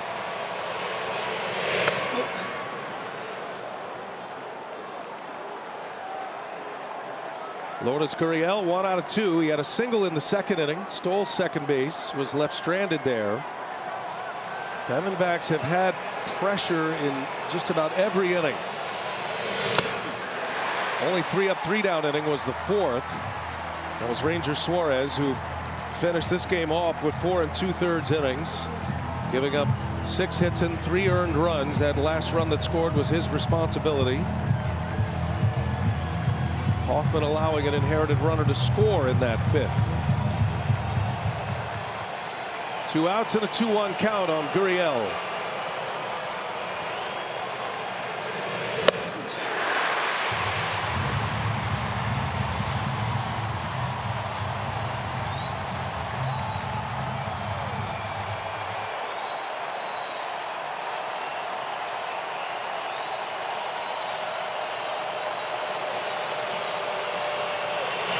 Back up the middle and through for a base hit. Lourdes Gurriel, 2nd hit of the game. Had a homer yesterday in game 6. 7 hits in this NLCS, and Gurriel is aboard with 2 away. Boy, that's that humble approach you talk about, Brian. You know, putting the ball in play with 2 strikes and finds a hole up the middle. He's just done a great job of shooting that fastball up the middle the other way, and then you've seen him when he gets that off-speed pitch. He pulls it for his power. Now we'll see if Gurriel's on the move here. Does have a steal in this game already. Evan Longoria. First pitch slider in there. We talked about Longoria, the only Diamondback who's played in a game 7. In that game 7 of 2008, he had a double, a run scoring double. His rookie year as a member of the Rays.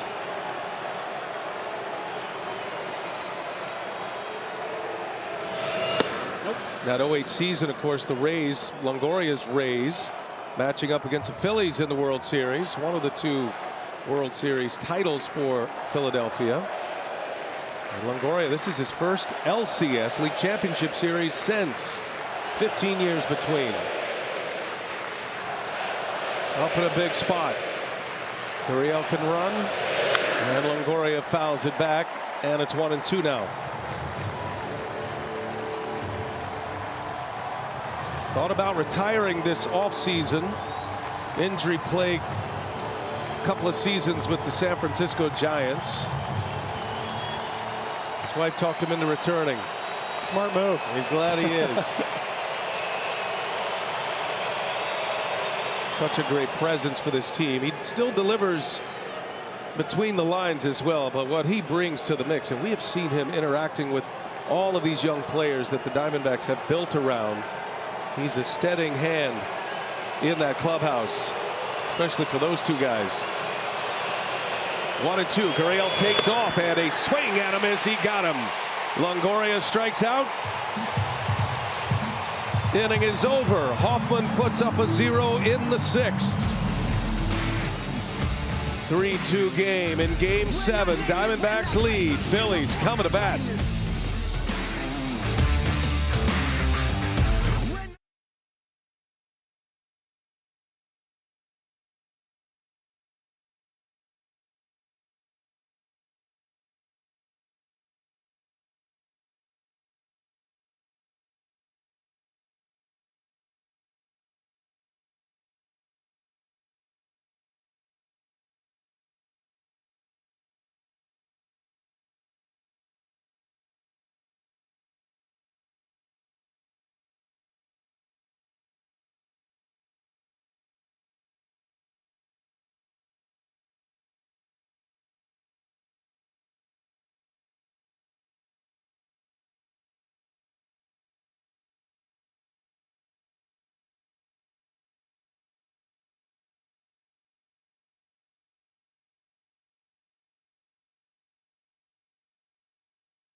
Let's take a look at the DraftKings same game parlay update. Download the DraftKings Sportsbook app. Sign up with promo code HEAT.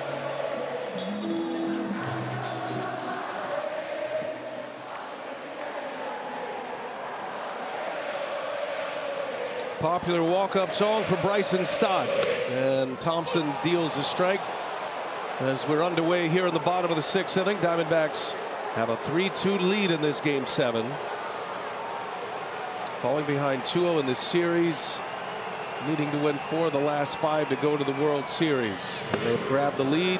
Stott with an RBI his last time up, Frenchie, an RBI double. And now 9 runs batted in this postseason. Yeah, we've seen a lot of his damage, and you can tell he's probably going to do with Thompson again, try to shoot it right over Perdomo's head. 1-2. This game has the feeling like the Diamondbacks might have to win this 3-2. So it's going to come down to that bullpen for the Diamondbacks holding. Someone coming up with a big hit for the Phillies. All the best arms are lined up now in both bullpens. As Stott pulls one, Marte pops to his feet, makes the play. The former shortstop runs that one down. Good quickness there by Ketel Marte, and Stott is retired. Boy, the two second basemen in this series have flashed some leather, haven't they? This is not an easy play. Backhand attacked it. Slid up, kind of lost his balance there for a second. I think his cleat got stuck almost in the ground right here, but because it was hit so hard, still had plenty of time to make a good throw. Remember on that double steal where Harper stole home, his cleat caught again when he was trying to make that throw. Arizona, the best defensive team in the major leagues this year, as Thompson misses to Real Muto. One away, sixth inning. This remade Arizona bullpen, it has been impressive to watch throughout this postseason. Real Muto into left field on the run. Gurriel makes the catch. Got a good jump on it. And 2 up and 2 down for Thompson. He's retired all 3 batters he's faced. The rookie, Andrew Saalfrank, who was really the key to Game 6 from a pitching perspective yesterday. Pitching with confidence once again, which we hadn't seen in this NLCS. Castellanos. Yeah, and you talk about Evan Longoria and maybe not the bat being there like it used to be, and the leadership. Went over to Gabby Moreno before Game 6 and said, when Saalfrank comes in, sit down the middle and pound the zone. That's exactly what he did yesterday, Saalfrank. Beats it into the ground. Perdomo slings it across the diamond, and Ryan Thompson just keep getting outs. 3 up, 3 down, 6th inning, 3-2 Arizona.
Pitch Hit and Run is the free official MLB skills competition for baseball and softball players ages 7 to 14.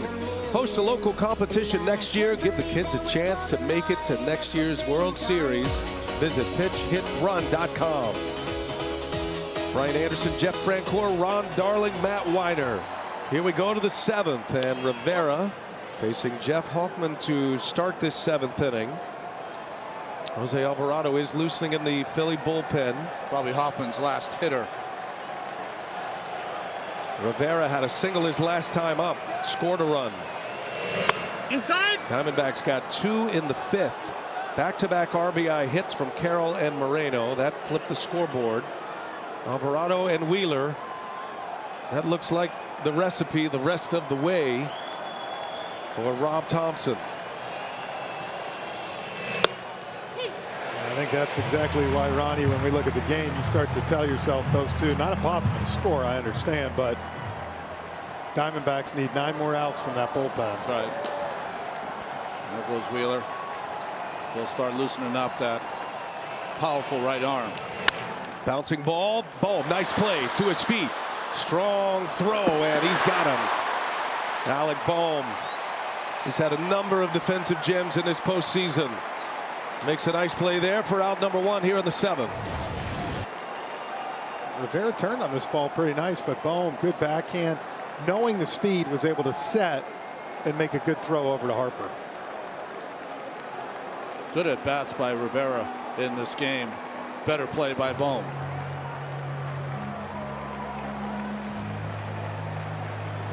So Jeff Hoffman will be lifted. Inning and 2/3 for him. Gives up 2 hits, no runs, and a K. And the big boys are coming on now for Philadelphia, trying to keep it at a 3-2 game. Here comes Alvarado.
T-Mobile, America's largest 5G network, takes you right down on the field. Face. Hey, don't forget, you can get into the game with Max and the Bleacher Report Sports add-on. It's on us for a limited time. After the promo period, you can add it for $9.99 to a Max base plan. So you would expect that you'd want an inning and a third from Alvarado, who hasn't pitched in 4 days. So why is Wheeler up? Starting pitcher. They want to give him as much time to have the same warm-up he would have if he were starting a game. I think that, like you said, he's got to have that ability. He never does this. And I think, too, you have all the trust in the world in Alvarado, but if something does go where he can't find the strike zone, the big fella's going to come in earlier. The Phillies ace, the starter, who was so good in Game 5, is getting ready for Rob Thompson. Diamondbacks lead 3-2. Alvarado is on. They want to keep Perdomo on the right side, the switch hitter and the number 9 hitter. He shows bunt. Alvarado's first one at 98 miles an hour. One of the key moments for Thompson in Game 5 in Arizona, the fact that the Phillies added on late. Alvarado did not need to pitch in that game, even though he was fully warmed up. That was Wheeler's 7 brilliant innings. 99 that time, and it's 0-2. I remember when Alvarado first came up with Tampa Bay. He had the same arm, couldn't always get that movement in the strike zone. Fully evolved. Yeah, he's figured that out. Got 2 former Rays in the game right now. Ryan Thompson for the Diamondbacks and Alvarado here for the Phillies. Did you expect anything else with the Rays bullpen? Rays are everywhere. With one out, the 0-2.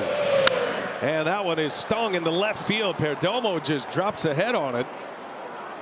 And has a base hit. Perdomo, an all-star this season. Taken over as the everyday shortstop. He's got a one-out single against Alvarado. StatCast 3D powered by Google Cloud. Ketel Marte coming up. 25 postseason hits in his career. That's one off a franchise record. Steve Fendley has that record. Bounce that one off his foot. Home plate umpire Adam Hammery calling that a foul ball right away. Phillies do a little infield practice, but the home plate umpire was on it. And we'll reset here.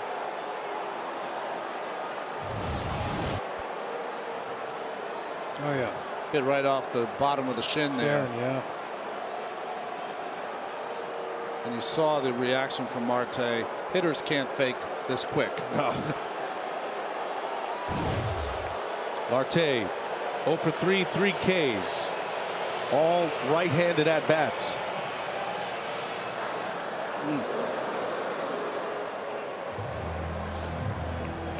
A pitcher you can run on, and the Diamondbacks have found their running game in the last two.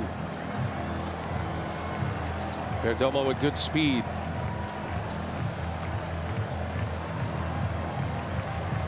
Diamondbacks jumped in front in the 5th. Marte looking for his first hit of the game. Right field, Castellanos on the run, can't get it. It's over his head, one hop off the wall. Perdomo to third, he'll be held up there. It's a double for Ketel Marte. That's a National League record in the postseason for consecutive hits. It sets up the Diamondbacks here in the 7th, 2nd and 3rd with one out. Castellanos was playing very shallow and right, and it cost him. Yeah, you can see Alvarado he wants that ball down where he can get that double play, and he left it up. And you said it, Castellanos was shallow there, and Marte just drives it over his head. Ketel Marte's never played in a postseason game where he has not had a hit. 16 in a row now. Derek Jeter has the major league record with 17. He just passed Marquise Grissom. What a player. Ketel Marte, big double, 2nd and 3rd now. Caleb Cotham, Philly pitching coach, out for a word. Yeah, you said it. A better hitter from the left side, BA, but more power from the right side, and he drives that one for a double. You know, and we always talk about these relievers having great stuff in every series towards the end, no matter what it is. You faced them 3-4 times or seen them, you get a little more comfortable at times. And now it brings up the hottest hitter of the night, Corbin Carroll, with runners at 2nd and 3rd. What a spot here for the rookie. Carroll 3 for 3. Big swing and a miss. 100-mile-an-hour fastball from Alvarado. Second rookie with 3 hits in a Game 7. He joins Dustin Pedroia, who did it in the ALCS against Cleveland back in 2007. Trying to get a sense with Perdomo's lead over there. If this is, I would think you might go on contact right here and force a throw. Bones off the bag a little bit, covering that hole. Perdomo's got a big lead. 1-2. Remember that at bat in Arizona off Alvarado. Hit a bullet to center field. Yep. Alvarado, though, with that pitch, 101. Tense moment in Game 7. 1-2 to Carroll. Just got a piece of it. Another one at 100 miles an hour. I'm guessing Caleb Cotham's scouting report was to stick with the fastball. Yes. Nothing but cheese here from Alvarado. Wow. Well, there you go.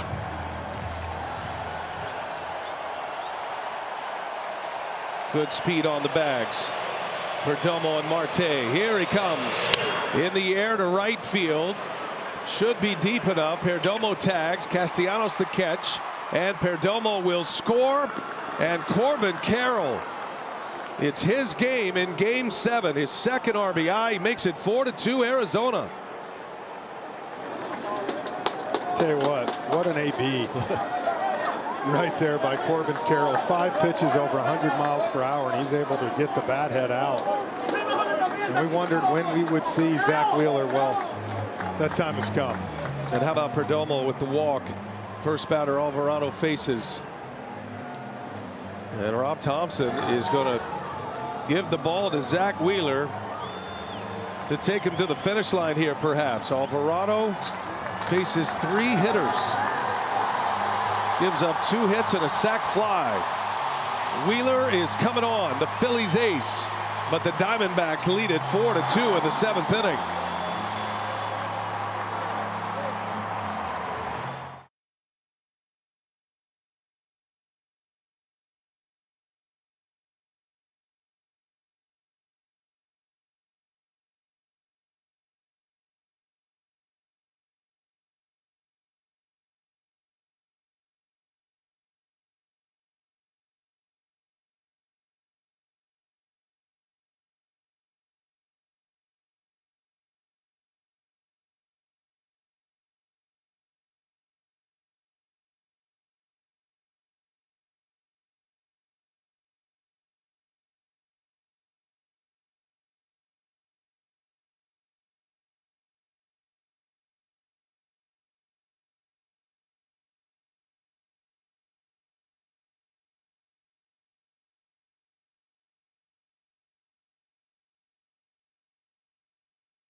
To his ace, his first relief appearance of his career. What a time to have to make it. To bring in your big gun here to stop the Diamondbacks scoring. Zach Wheeler started Game 1. He started Game 5. Was brilliant in Game 5 when the Phillies needed him. And now they need him again. The Diamondbacks have grabbed a 2-run lead now. Ketel Marte with a double, sac fly from Carroll. How about Arizona here? You get the Perdomo base hit. That was with 1 out. First batter that Alvarado faced. Marte with a double down the right field line, and then Corbin Carroll with 2 strikes able to deliver the sac fly. Gabby Moreno. Hey! Wheeler starts him with a fastball.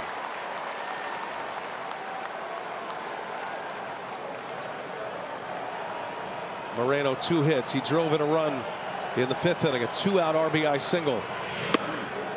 What a postseason this young catcher's had. Come up with big hit after big hit. Interesting here, you got Walker, who has struggled with high velocity on deck, but you got Zach Wheeler on the mound too. Big hit after big hit with Walker struggling. Yeah. And not hitting at all behind him. 1 ball, 1 strike. Nope. 2-1 now. Corbin Carroll, only 3 hits in this NLCS before tonight. He's 3 for 3 with a sac fly, 2 RBIs in this game, 2 runs scored, a stolen base. The 2-1. Now Moreno's got the count in his favor. Christian Walker due next. Diamondbacks know they can suck the life right out of this ballpark right here and now.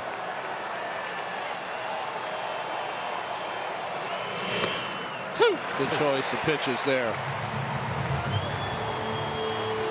Paints the slurve away off 3-1 at 82. Got to pitch. Moreno awfully careful here with Walker on deck.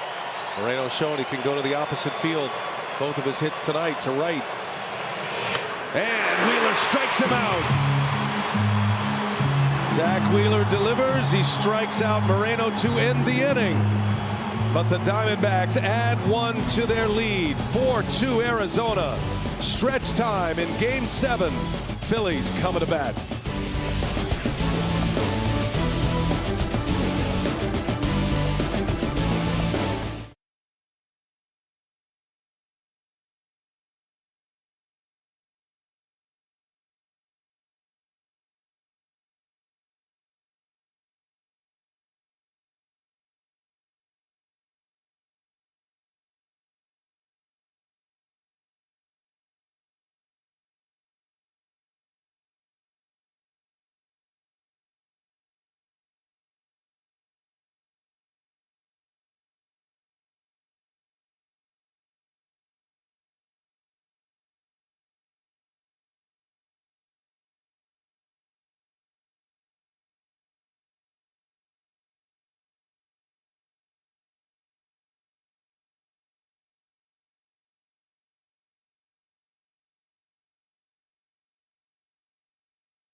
Philadelphia Phillies, the reigning National League champions, backs up against the wall here in Game 7. The Diamondbacks, who won last night in this ballpark to force a Game 7, have a 4-2 lead as we head to the bottom of the 7th inning. Brian Anderson with Jeff Francoeur and Ron Darling. What's on your mind here as we get to the late innings at the bottom of the 7th? Well, for me, guys, we said coming in, Ketel Marte, Corbin Carroll had to wreak havoc for this Diamondbacks team. Ketel Marte has held up his end of business. Well, you know what? Corbin Carroll is going to be the Rookie of the Year. Showed up the biggest tonight. When you talk about what he was able to do, 3 singles tonight, 2 stolen bases, and that huge sac fly to get the lead to 4-2. Also, Ronnie, all versus left-handed pitching. And just to add one more note on Marte, the second hitter you talked about in Game 1. Marte now is hitting 16. He's got 26 postseason hits. And in the postseason, he's 8 for 16, batting .500 after the 7th inning. He's been a star, and he might be on his way to a championship series MVP if the Diamondbacks win it. They tighten up defensively. Torey Lovullo puts Alek Thomas in the center field. That moves Carroll to right. Thomas goes in Tommy Pham's spot in the batting order, and Andrew Saul Frank, the rookie, is back out there. I mean, think about it this way. He only appeared in 10 games in the regular season. This is his 8th in the postseason. Almost matching now. Made his first appearance September 5th in the major leagues. Split time between AA and AAA, 44 games down there, and massive strikeout numbers in the minor leagues. Average 13 Ks per 9 innings. Marsh takes a ball. So Rob Thompson goes now. He's got Zach Wheeler, his ace, on the mound. You know he's going to ride him to the finish line, but the Phillies are not hitting right now. 2 runs tonight. No catch. And a swing and a miss as Marsh strikes out. Moreno secures it at first. Saalfrank coming on with a big breaking ball. His curveball was excellent yesterday, and a good start here in Game 7. Don't forget the World Series coming up Friday on Fox. Joe Davis, John Smoltz, Tom Verducci, Ken Rosenthal will have the call for you. Great job over in the American League. Texas Rangers advancing to the World Series. And who will it be? Rangers are going to host, regardless of who wins this game tonight. Will it be Rangers Phillies or Ranger Diamondbacks? Christian Pache announces the pinch hitter. So Brent Strom out for a scouting report with his lefty. Yeah, you want to talk about going to the bench, trying to find somebody to get on base for the top of the lineup. Pache hadn't having an AB this whole NLCS. It's a very similar play to Rojas. Got a little more on the offensive side, but a great defender. Saalfrank, third reliever used by Torey Lovullo. He is right where he wants to be in his bullpen. Christian Pache. He and Marsh were in a platoon as late as the end of the division series, but Marsh has swung the bat so well. Pache has hardly played in this LCS. Emery, the home plate umpire, that is where he has been calling the strikes, on the bottom of that strike zone all night long.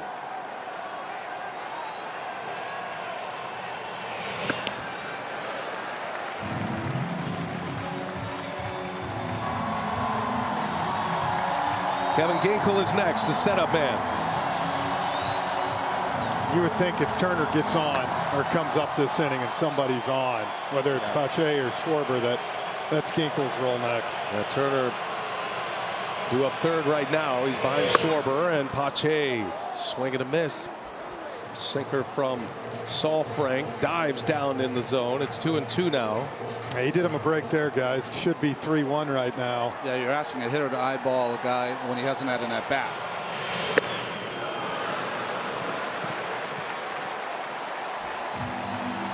Schwarber due next. Have to throw a strike here.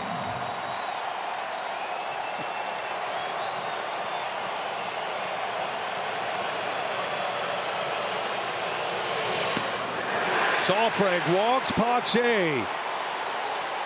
Ooh, a no-no right there. Speed on the bags. Schwarber coming up now.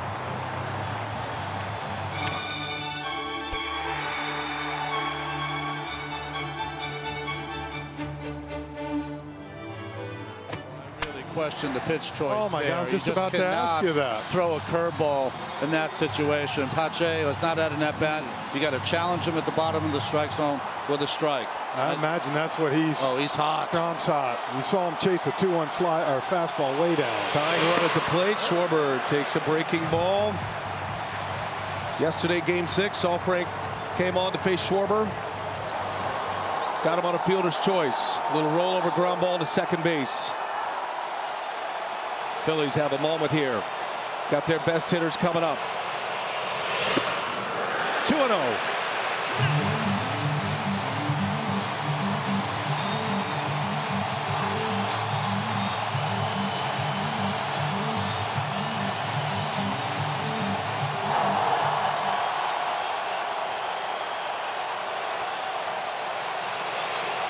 Saalfrank deals a strike. Right down the chute with a fastball. What a spot to be in. He was the key to the bullpen yesterday, and then the Diamondbacks added on. Won the game 5-1. Showing a lot of confidence in this rookie. Did he go? He did. Third base umpire Mike Malinsky says he went, and it's 2-2 on Schwarber. Boy, he did not have to call that breaking ball in the 2-1 count.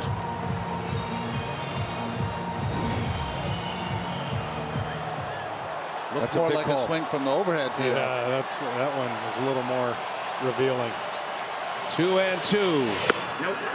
They'll ask again. This time he checks his swing. As he was checking his swing, he was shaking his head no, was Schwarber. I'm telling you what, the whole Diamondbacks dugout pretty much just jumped out. It's almost the exact same, wasn't it? What a moment here. Saul Frank against Schwarber, and he pulls it foul. This Indiana Hoosier matchup has presented itself a few times in this series. But a guy who has delivered in the clutch so often. Schwarber's been in a Game 7 in the World Series, had 3 hits.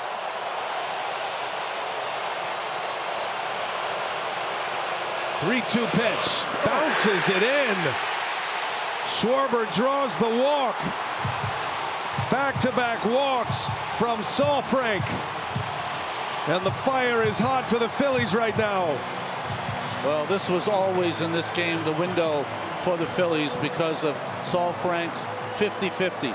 Some appearances he's been lights out with strikes, and some he has not. The other thing you wonder, Thompson, 10 pitches, 4 outs for him. Did he have the ability to come back? Torey Lovullo takes a slow walk to the mound. Kevin Ginkel, normally reserved for the 8th, is coming on with 1 out in the 7th. Coming in a hot spot at Citizens Bank Park. 2 on, 1 out, and Turner coming up.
Seven walks in the 13 batters faced.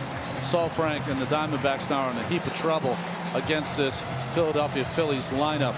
I think right there, the choice to throw the 3-2 breaking ball to Christian Pache was just the wrong choice. It's the wrong pitch to throw against a guy who hasn't been off the bench in the entire series. Ginkel is going to try to make up for it. Forces him in. Ginkel has not had an inherited runner in the postseason. During the regular season, Ron, he inherited 21. He allowed 8 to score. But this is new for him in the postseason now. He has typically been coming in with clean innings and nobody on base. And with the speed of Turner, very unlikely that you're going to turn 2. So he will face Harper with runners on base. And again, just looking forward. I know it's only the 7th inning, got so much action, but because of these walks, you got the ability to flip that lineup possibly again for the Phillies in the 9th inning if you're tied or down by 1. Well, Turner's been unbelievable since this Philly crowd gave him a standing O on August 4th. First and second, 1 out. Ginkel deals. Turner up there on the first pitch. Ginkel's got a nasty slider. The two $300 million men. What Bryce Harper say in the division series about Trey Turner? That's why you pay him. And the former batting champion in a big spot right here. 0-2 the count. Ginkel goes right back to his bread and butter. You know, Turner, though, we've seen him be aggressive early in counts like this, and then as he gets, sometimes you'll see him try to shoot that ball to right field. See if he makes an adjustment. Turner is 0 for his last 13. Tough guy to double up. Very fast runner. Goes short swing, fouls it away. You see that shake off of the sign from Moreno in the pitch com. I think Moreno wanted to go back to that slider. Ginkel wanted one shot at the top of the strike zone for the strikeout.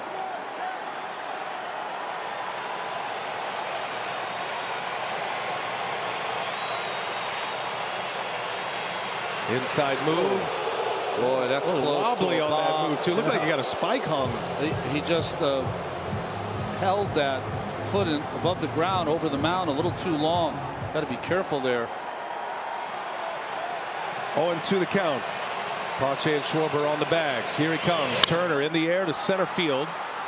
Alec Thomas, routine for him. And both runners retreat. And Ginkel retires Trey Turner. Well, I've been really impressed with the breaking ball from Ginkel this entire postseason. Picked him up when he was going against the Dodgers. Big hard one out of the strike zone. 2 in a row. Fastball up in the strike zone. Turner barely gets to it. This one caught more of the plate, but he was out front. This makes sense that Harper's up right here, right now. Crunch time in a game 7. Harper's never played in a game 7 until tonight. First and second, 2 outs.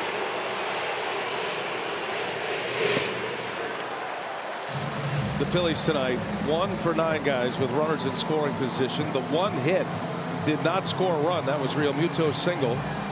So now excluding game 2 with runners in scoring position, the Phillies are 7 for 43. They're hitting 163 in spots like this outside of game 2 when they won 10-0. The 1-0 Harper couldn't pull the trigger. He takes a fastball. I remember last time up, Harper flew deep all the way to the wall in left field and just missed one. Outfielders playing a little deeper here. Schwarber on first, trying to play no doubles. Pache and Schwarber on the bags. 2-1 the count.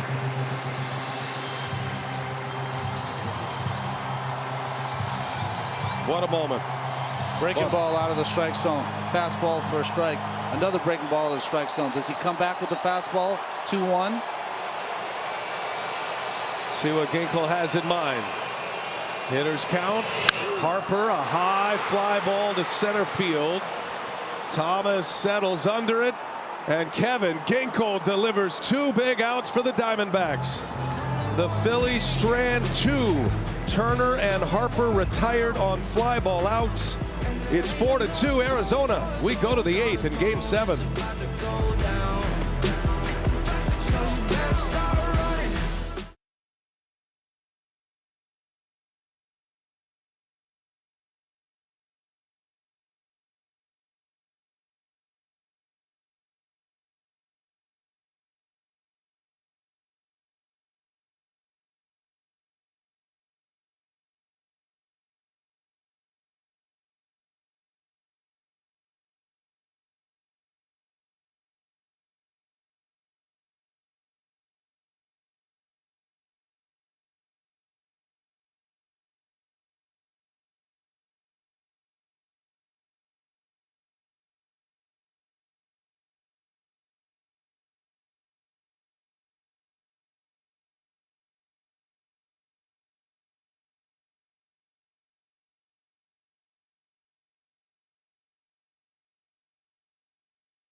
Andrew Saalfrank, a lot to ask out of a rookie. He's been great at times, and he has been wild at times. And he just saw Kevin Ginkel strand 2 of his runners. Ginkel's his new best friend. Christian Pache stays in the game to play center field. Zach Wheeler back on the mound, and Christian Walker leads off for Arizona. 8th inning in Game 7, 4-2 Diamondbacks. Trying to do what the Texas Rangers did. Win 2 games on the road to go to the World Series. Right by him with a fastball.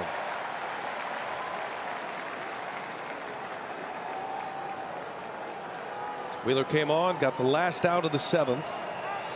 Jose Alvarado, a third of an inning, gave up the 1 run. Outside. Gave up the 2 hits, including the double by Marte and then a sac fly to Carroll.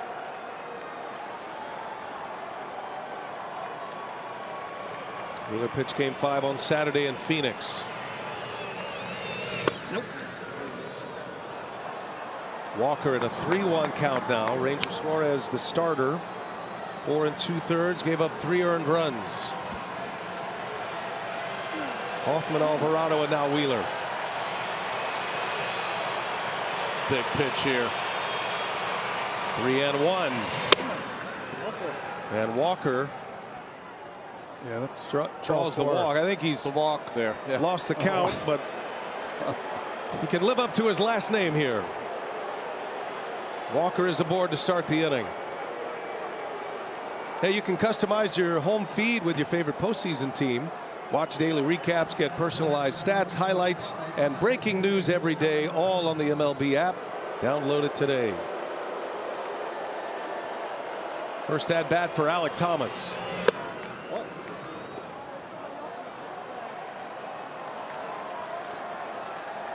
Thomas, a big reason why the Diamondbacks are here in Game 7 for his pinch hit game tying 2-run home run in Game 4 in Phoenix. That was in the 8th inning off Craig Kimbrell.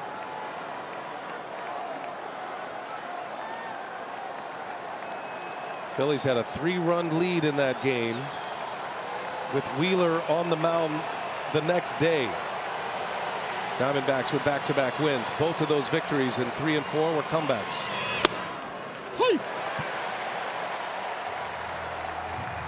You know, Ronnie, when you throw 99 pitches like he did just on Saturday, what's the biggest thing he has to deal with today? Well, the big adrenaline coming in, I'm sure made him feel right at home, but to sit down for a longer inning and then go back out there.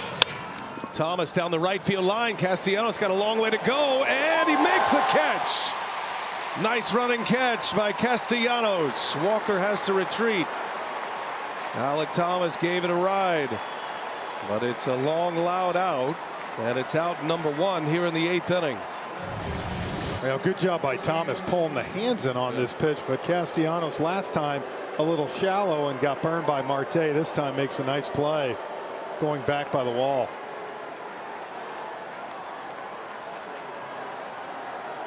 The first out of the 8th. Lourdes Gurriel.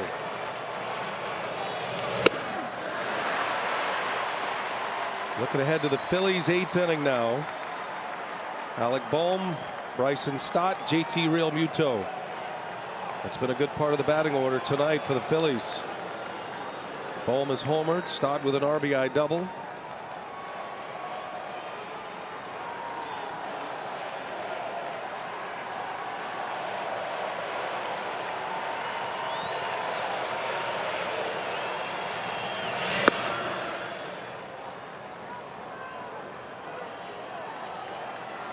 So far, Wheeler in this inning has not been able to land his breaking ball. All fastballs.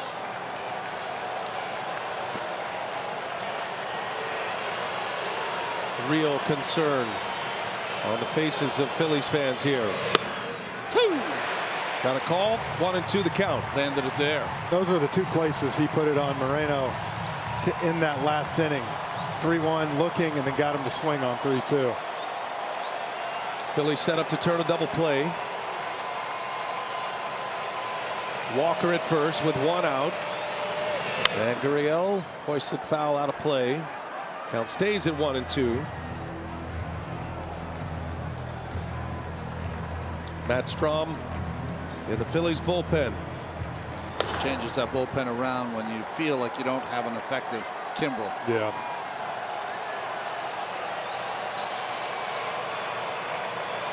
There goes Walker. Pitches inside, and Walker's going to swipe second base.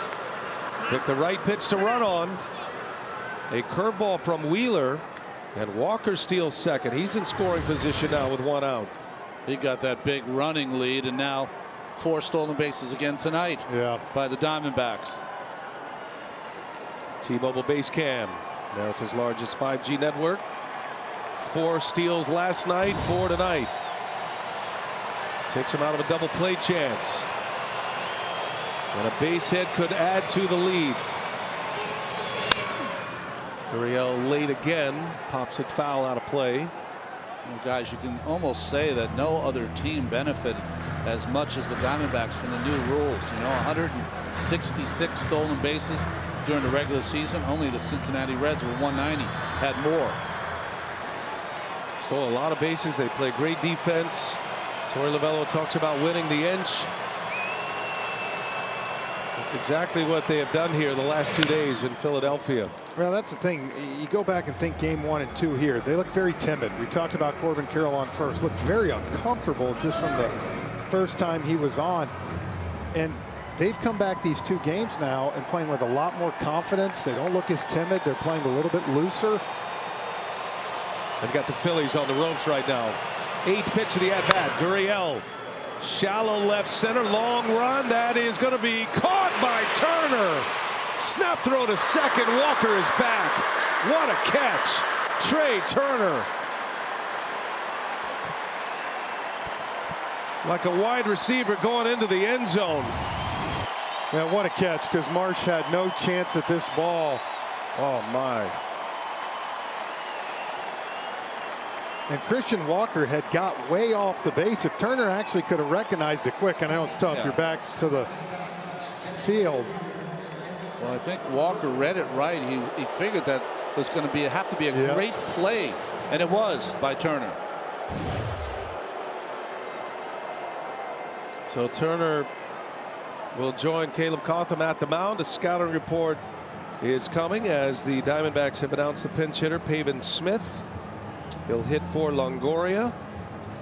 You know, guys, a turning point to me in this ball game was the ability of Brandon Pfaadt to have the wherewithal. Yes, the pitching coach helped point it out. But first and third, it's not a base open, but in his mind, he had the confidence to throw Marsh 4 pitches to put him on and come back. And you still got to get Rojas out. And he was able to do that. And then if you remember, flip to the top of the 5th, Diamondbacks put 2 runs on to take the lead. Yep, stranded to bases loaded in that inning. Did Brandon Pfaadt. Well, we'll see if that play by Turner becomes a huge play.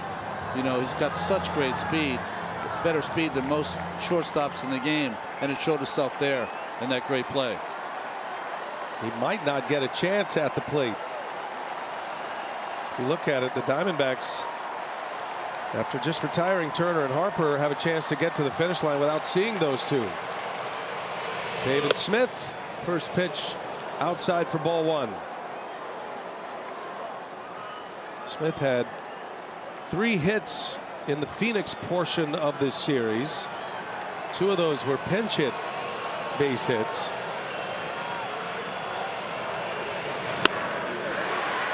Smith got a start against Wheeler in game 5. Sat Tommy Pham in that game, remember.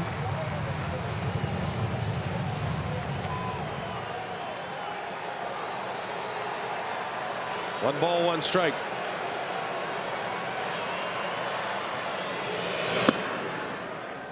And you might say Pavin Smith was hitless in that game, but a lot of Diamondbacks were hitless in that game. Against Zach Wheeler, who was excellent in his 7 innings. Emmanuel Rivera will be next. Smith trying to get him an at-bat here in this 8th inning. Pops him up. Turner pointing to Marsh, and that will retire the side. Wheeler puts up a 0, works around a leadoff walk and a stolen base. Trey Turner turns in a defensive gem, over-the-shoulder catch. Phillies coming up, bottom of the 8th, 4-2 Arizona.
You're watching the 2023 National League Championship Series. It's presented by Loan Depot. Phillies are down. The crowd is anxious. Game 7 of this NLCS. Kevin Ginkel back to work. First ball swinging Alec Bohm. Ginkel had 16 multi-inning appearances in the regular season. Just one so far in the post. 2 innings in Game 1 against Milwaukee. No runs allowed. Got the last 2 outs of the 7th. Back out for the 8th. And he's got Bohm 0-2. Slider is wicked. So many swings and misses on that breaking ball from Ginkel. Ginkel and Sewald, the 2 best in the bullpen for Arizona. 0-2 to Bohm. Now you look at the bullpens, guys, on the back of the names on the jerseys. The Phillies, the Astros, the Rangers. It's this Diamondbacks back into the bullpen that's been the best late in games. This remade bullpen. Ginkel's been the only guy that's been around for the long haul this year. And he strikes out Bohm, who snaps his bat in frustration. A strikeout to start the 8th inning for Ginkel. Just that nasty breaking ball. See that dot? Got a heck of a lot of movement. Yes, man. it does. Straight downer. That's what I was going to say. It's not like it's your typical, you know, going to the side like that. It keeps going down with depth. He just kind of pulls it down. And now Bryson Stott. Phillies running out of outs. Diamondbacks 5 outs away from a trip to the World Series. Ginkel and Sewald have not given up a run in the postseason.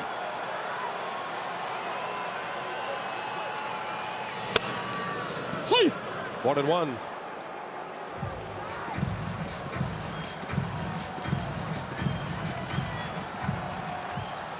Ginkel, 29 years of age, was a closer in the minor leagues. That setup role here once Sewald was acquired from the Mariners. Ryan Thompson brought back up to the big leagues after he was DFA'd by the Rays. This bullpen took new life. A strike in there. 2-2 the count now on Stott. Takes his time out. I mean, not only does he throw a breaking ball 2-1, but a razor blade at the bottom of the zone. Think about it. 1-0 paints to get to 1-1. 2-1 paints to get to 2-2.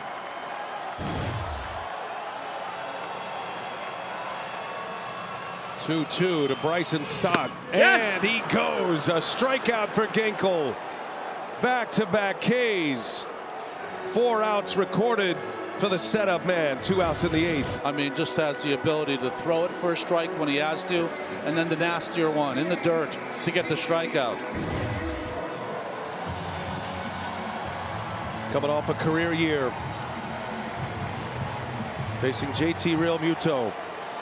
Diamondbacks lead by 2. 2 outs in the 8th. Got the call. Realmuto upset.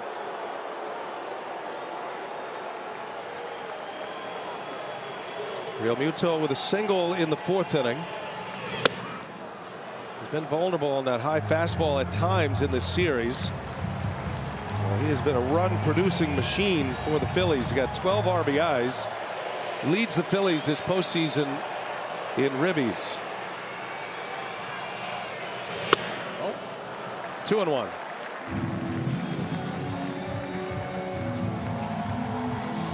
Think about it. If Ginkel can retire Realmuto, Sewald goes 3 up, 3 down. You won't see Schwarber, Turner, and Harper again. A strike in there. 2-2 now. Oh, another pitch right on the corner. Wow, can't do it any better. The combination of pitches perfectly located.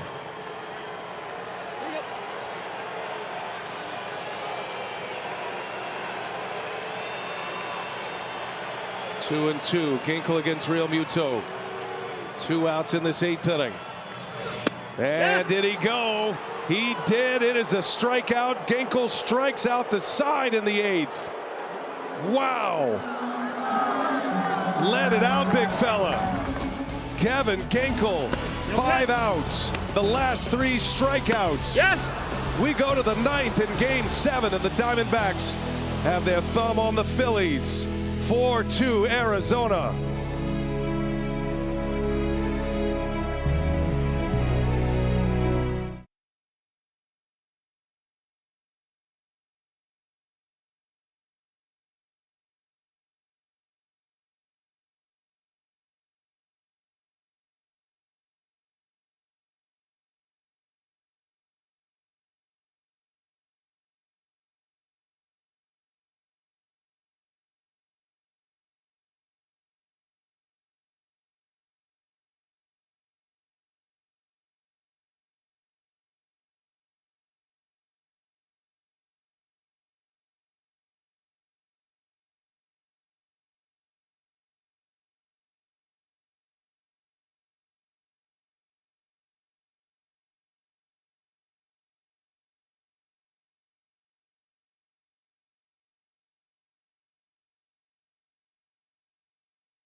Ginkel, when he came in the game, it was upside down. It was going to give a chance for Schwarber, Turner, and Harper to tie or win the game.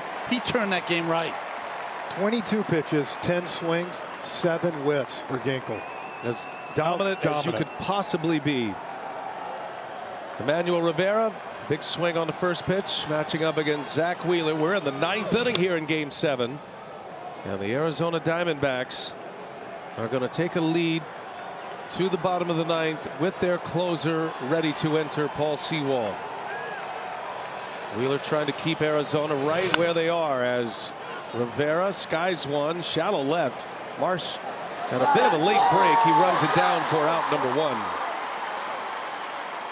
Wheeler's doing everything that Rob Thompson wanted him to do. He was hoping the score was 4-2 the opposite way, but giving this Phillies team a chance. Well, he is going to say that. That's going to be it. Going to take the ball from Zach Wheeler, and he is going to get a huge ovation on his way out. So Zach Wheeler is out. Strom is in, and listen to this crowd with their ace exiting stage left.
Park. No fingernails left here. Phillies fans saw their team go up 2-0. Won game 2 10-0. Went to the desert. Looked like they might roll through this series, but Arizona 2 comeback wins in games 3 and 4. Then they win game 6. Dominated yesterday's game, and now they are on the brink as Matt Strom comes on with 1 out in the 9th inning to face Perdomo and Marte. Paul Sewald, the Diamondbacks closer, is preparing in the bullpen. He's got the bottom of the order coming up.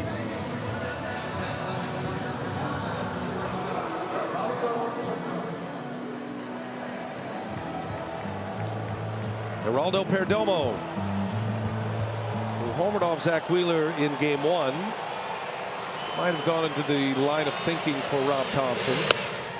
You know, they turned it around last time, and Alvarado got him with 2 strikes, and Perdomo got on base and ended up scoring that tack-on run. I had that single to left. Eventually scored on Carroll's sac fly. And he's got another base hit. Perdomo with back-to-back 2-hit games. Broke his bat right there, but he is aboard with 1 away. What a series he's had from that 9th hole. Yeah. 7 hits now in the series. 7 for 24. And back-to-back 2-hit games, and that sets up Marte, the most dangerous bat in this Arizona lineup. 4-2 D-backs.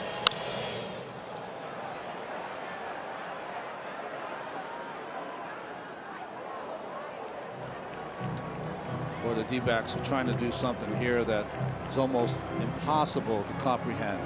Come in here to Citizens Bank Park, win 2 games, hold this Phillies offense through 17 innings now here to 3 runs.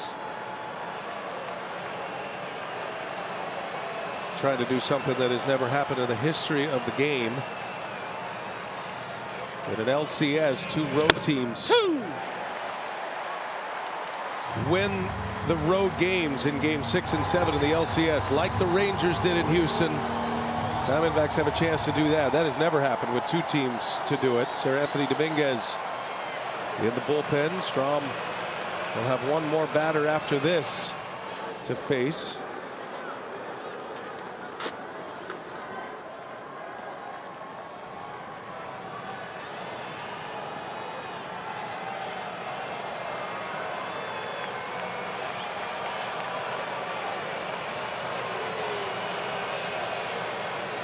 Strom deals, and Marte 1-2 the count now.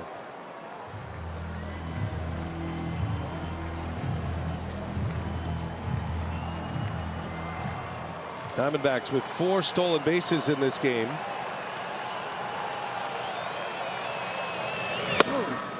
Two and 2. You know, Perdomo's lead, if you keep watching, Ronnie, gets a little bit bigger and a little bit bigger. At some point, if he's going to try to force the issue.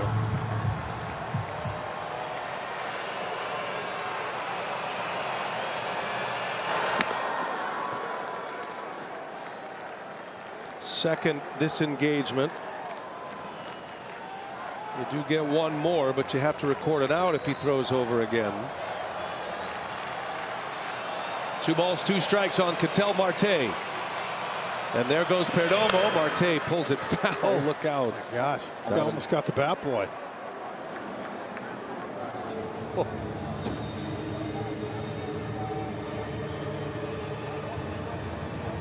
He's getting the head out there, Ron. Extreme pullage. You never know. That's why he's got the helmet on. That's a good thing. Always been a good thing. Another 2-2 coming. Perdomo goes. Marte fouls again. Diamondbacks trying to do what the Phillies did last year, and that is grab the 6th and final spot in the NL postseason. They were the last wild card team in. Phillies did that last year, rode it all the way to the World Series. Diamondbacks are 3 outs away from doing just that.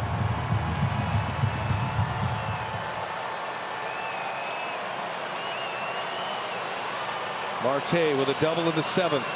Helps set up the run. And a swing and a miss. Strom strikes him out for the 2nd out of the 9th. Yeah, good job by Strom there too, Ronnie. He went quick on that one. Perdomo had just stolen twice in a row. Kind of had to get back slow. A little fatigue. Absolutely. Went quick on that pitch on Marte. Got him. Here is Corbin Carroll. 3 hits and a sacrifice fly in this game.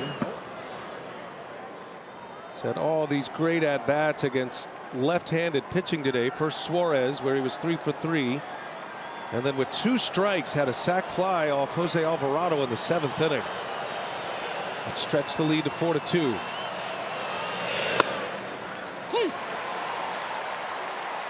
We asked Torey Lovullo about participating in a game 7. It's the first time he's ever managed or coached or ever been involved in a game 7 in the postseason.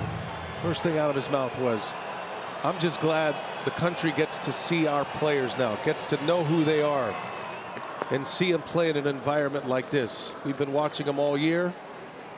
This is a team that lost over 100 games 2 years ago. Very similar story to the Rangers. 110. And here they are, 3 outs away on the defensive side from going to the World Series. And Thomas, I beg your pardon, Carroll asked for and is granted timeout. That's his lone timeout.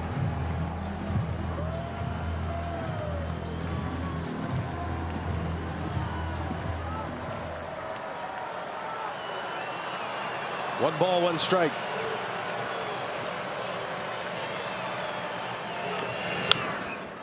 And Perdomo and Strom playing a little cat and mouse game over there.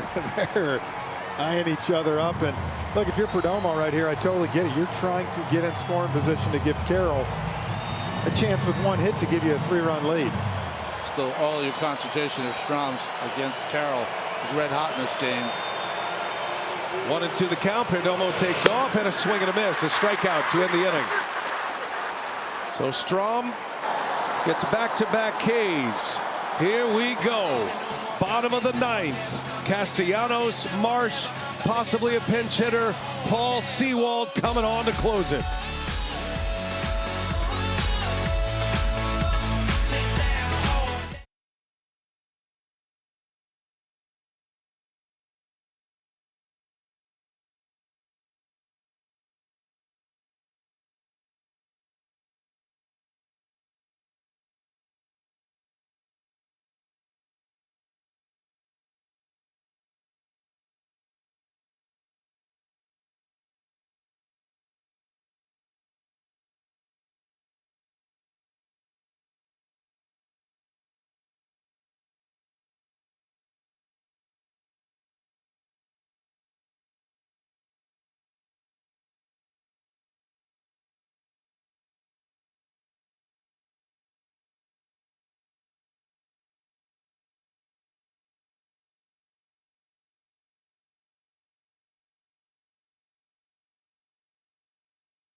A rookie starter and a lights-out bullpen that was not fully formed until late August. And the Arizona Diamondbacks have held down one of baseball's most prolific offenses. Thompson 4 outs in a row, Ginkel 5 outs in a row. And now, Ronnie, it's Paul Sewald, the big trade acquisition for Mike Hazen coming from the Mariners. He's got a chance to save this one and send Arizona to the World Series. He was the biggest piece that they got at the trading deadline, and he has not disappointed. What a place to be. Guys, regular season, Castellanos 0 for 2 off Sewald. Brandon Marsh 0 for 6 with 5 strikeouts. And a guy we think maybe Jake Cave 1 for 1. If anybody gets on for the Phillies, Kyle Schwarber will come to bat. Nick Castellanos, number 7 hitter. He leads off. Castellanos is 0 for 3. 0 for his last 22 with 11 strikeouts in this window.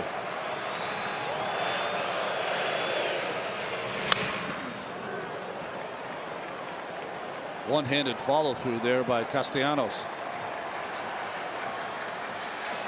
Going to try to get some more pine tar, rosin, stick 'em, whatever will work. It's amazing. Paul Sewald, halfway through the season, probably thought he would be in this, have this opportunity in the ALCS. Yeah, with the Mariners. Right. Started with the Mets, then the Mariners, now the Diamondbacks. Sewald, a little bit of a late arrival to the big leagues. He was 27 when he first got called up in 2017. He's now 33, and he's never pitched better. An elusive fastball. Castellanos, a fly ball to right. Carroll is there. Diamondbacks are 2 outs away now. Sewald gets his first man. And a frustrating LCS for Nick Castellanos. 0 for 4 tonight. Here comes Brandon Marsh. Phillies desperate for a base runner.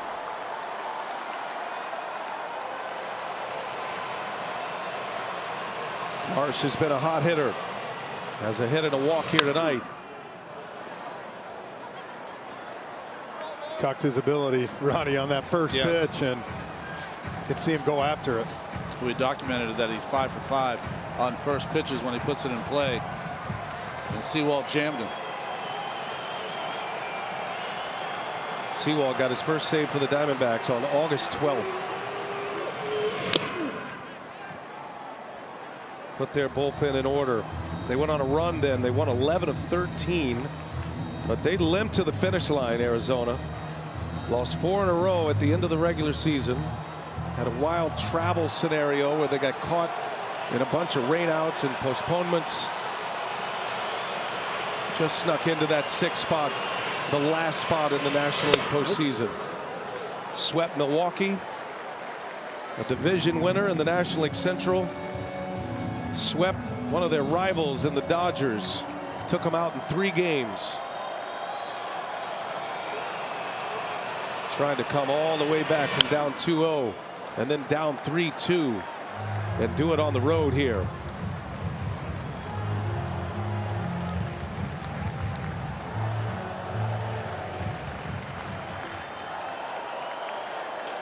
One ball, 2 strikes. 2-2 to Marsh. You know, he's got him leaning out right now because he's trying to go the other way. See if he tries to dial him up a heater on the inside half. 2-2. Marsh flicks one to left field, going back on it. Gurriel, he's got it. 2 outs in the 9th.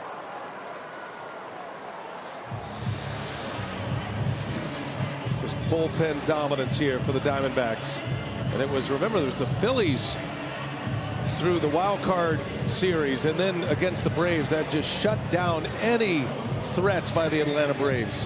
They had the game seemingly in their back pocket when they were leading 5-2 in the desert, and they gave that one away, and it's cost them here with 2 outs in the 9th. Exactly, like you said, you had that lead. You were going to take a 3-1 lead with Zach Wheeler. We all saw what he did that game, but it's like that, just getting that game for the Diamondbacks, knowing that yes, you had to come back here, but Wheeler was done. The most important at bat Jake Cave will ever take. And Jake Cave has been announced. Funny how these moments work.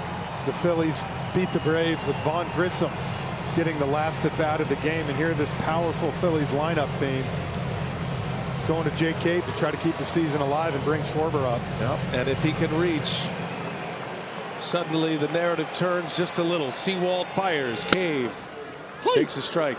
What a tough spot to be in if you're Jake Cave. 2 outs, 9th inning. Diamondbacks an out away.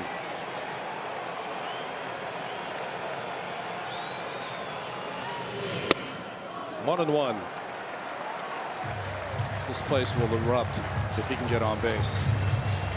Erupt.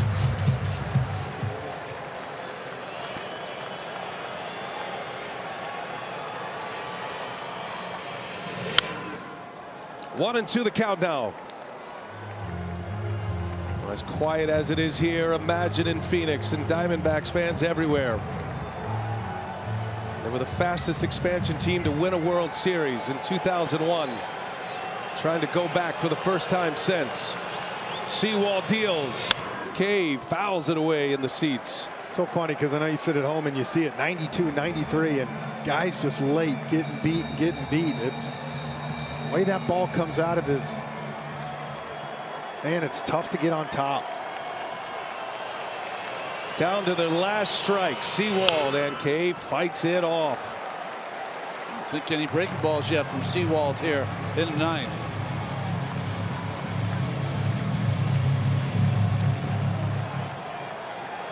One ball, 2 strikes. The pinch hitter Cave.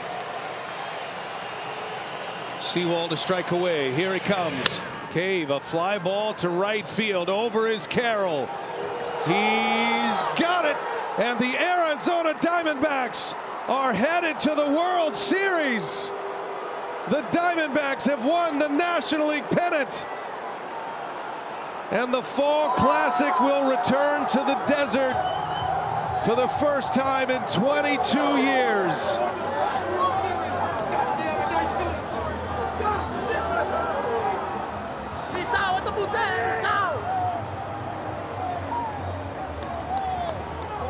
The comeback Diamondbacks, the answer backs. 2 comeback wins in games 3 and 4, and down in this series they come back, win 4 of the last 5, and Arizona will represent the National League in the World Series. How about Brandon Pfaadt and what he did today? He started 2 games in this series. They won both of those games after a gem from Merrill Kelly yesterday. The bullpen just impenetrable. Holy Pfaadt. Yeah. I mean, you look at a game 6 and game 7 to come back in this atmosphere where they had been dominant 6-0 this postseason. The D-backs, only 1 home run in these 2 games back here in Philly. This pitching staff allowed. It was incredible. Congratulations to Arizona. And as you said, you want to talk about the parity in baseball right now. Rangers, Diamondbacks 2 years ago, they both lose 100 games, meeting in the Fall Classic. You know, who are the difference makers here in this game tonight? Marte and Carroll. Carroll had an outstanding game, and this Philly offense shut down by this pitching staff of the Arizona Diamondbacks. 3 runs in 18 innings in games 6 and 7. And the combination of Schwarber, Turner, and Harper in games 6 and 7, they go a combined 1 for 20. Schwarber had the double. 0 for 7 with runners in scoring position. The Arizona Diamondbacks shut down the Phillies' mighty offense. Corbin Carroll, fitting that he snares the last out. 3 hits, 2 RBIs in this game 7. And the likely rookie of the year, and these 23-year-olds that the Diamondbacks are built around, jumping on the back of a 33-year-old Paul Sewald, who closes the door. Gurriel with a big series. How about Gabby Marino? The world introduced to him in his game. We showed you there, Thompson, the 3-headed monster of Thompson, Ginkel, and Sewald. Yeah. We said it wrong when it was 3-2. They're going to have to keep it right here, and they did. Let's send it down to Matt Weiner. All right, BA, thank you very much. Corbin, you caught the final out to end this NLCS. What was going through your mind when you squeezed it? We did it. You know, just we did it. That's all I can say. You guys were down 2-0. You came here facing elimination against a team that just doesn't lose on this field. How did you get to this celebration?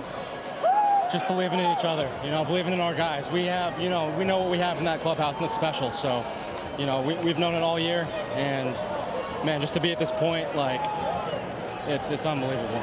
You were 2 of 19 just a few nights ago in this series. We talked to you at your locker, and you could see you were wearing it a little bit. 3 hits tonight, drove in a couple of runs. How did you get from there to here? Yeah, just sticking with it. You know, you can't ever give up on yourself, right? Like, it's just baseball. At the end of the day, things happen. Things don't go your way, but, you know, it's having the same intensity and same process, you know, that allowed me to have today happen. You guys had a rough July. You lost 9 in a row in August. Could you have imagined this celebration back then? You know, yeah, there were definitely some dark days there, you know. Some long nights, you know, for all of us, for players and coaches, just wanting to find a way to get the job done. But we came out of it better. We really did. We found some things that, you know, just carried us to this point. How impressed were you by Brandon Pfaadt tonight and this rebuilt bullpen? I can't say enough about those guys. I mean, it's just, it's night and day. It's hard to say what, you know, express how much they do for us, but we're just trying to go out there as an offense and kind of back up the energy they're giving us. Go celebrate. Congratulations. Thank you. Where's Kevin Ginkel? There's Kevin Ginkel. Kevin. Got to get the T-shirt first. Kevin Ginkel's here with us.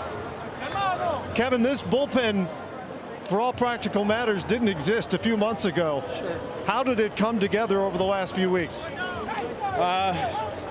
I don't know. Honestly, I wish I had answers right now. I think this team battles. You know, I said it in a presser the other day. We find different ways to win games. You know, we've slugged, we pitch, we play defense, we run the bases really well. And you know, when it was my spot to come in, I tried to do the best I could, and you know, I did that. So I'm happy. That's a really good club. All respect to that team. That is a very hard lineup to get through, and they made it really hard for me. 8 postseason appearances for you this fall. Haven't given up a run yet. Got 6 out tonight, including that gauntlet at the top of the lineup. How did you try to go about getting through Schwarber, Turner, and Harper? So yeah, coming in with runners on base, I knew with Turner, you know, he's going to be aggressive. I feel like when they got runners on base, they're typically aggressive. So try and use that, you know, against them. And you know, facing Harper too. You know, you just got to make quality pitches. You know, even if it's off the end of the bat, it's hit hard somewhere. And you know, I was fortunate to get 2 flyouts there, get out of the inning, and gosh, it's amazing. I have no words, man. This is pretty emotional right now. You were with this team a couple of years ago when there wasn't much to celebrate. What does it mean to you tonight? Incredible. Every single person in this organization has gotten us here. Guys on the 40-man, guys that have been up and down all year. You know, coaches, trainers, like all our minor league people, they all have had a hand in this, and it's just special. I'm going to the World Series. It's insane.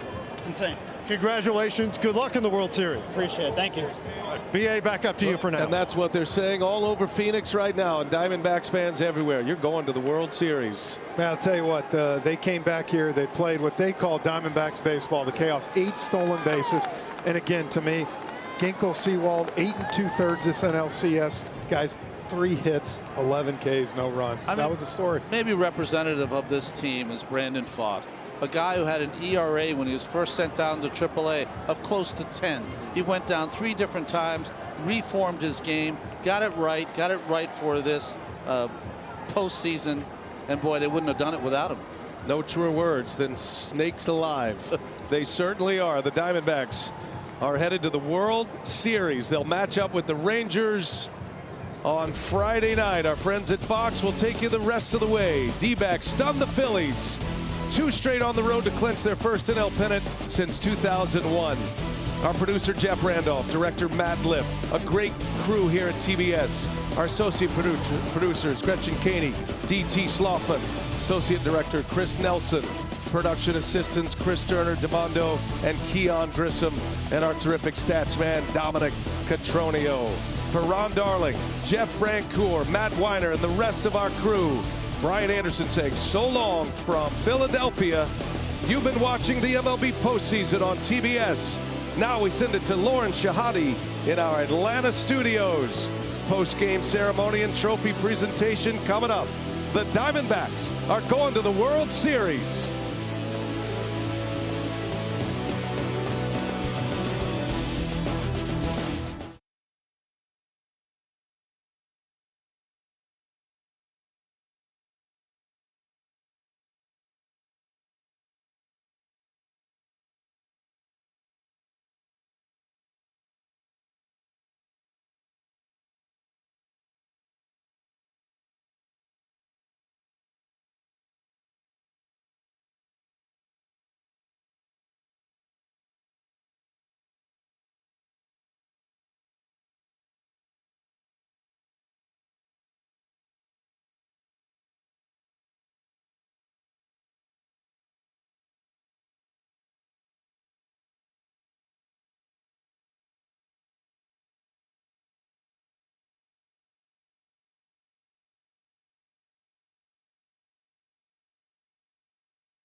The Arizona Diamondbacks have planted their flag here after winning the National League for the first time in 22 years. Next up, the Texas Rangers in the World Series. But first, we have to make this National League Championship official. And here to do that, Managing General Partner Ken Kendrick, President, CEO, and General Partner Derek Hall, Executive Vice President and General Manager Mike Hazen, Manager Torey Lovello, and the NLCS MVP. Ken, the Warren C. Giles Trophy is yours.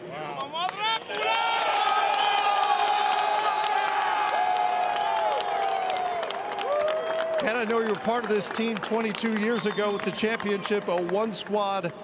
This one feels more unexpected, certainly from the outside.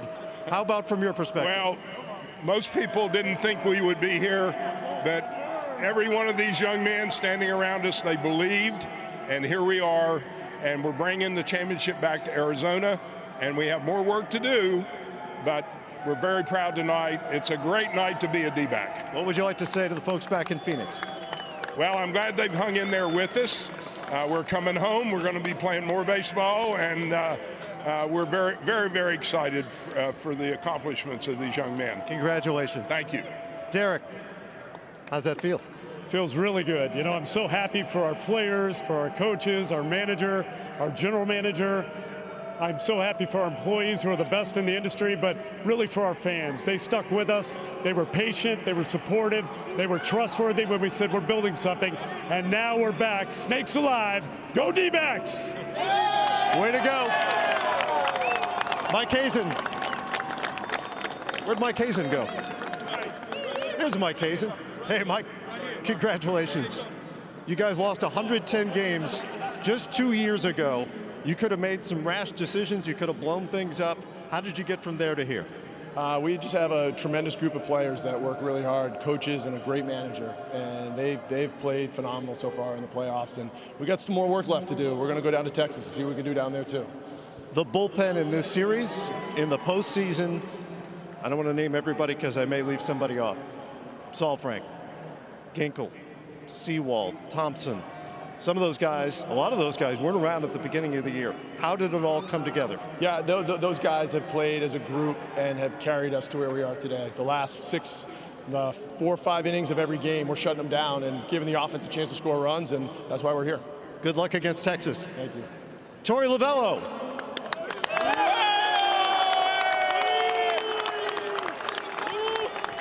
Congratulations. You've been through it with this team, the ups and the downs, including this season. You guys had a rough July. You lost your first 9 games of August. How do you recover from that and play your way into the World Series?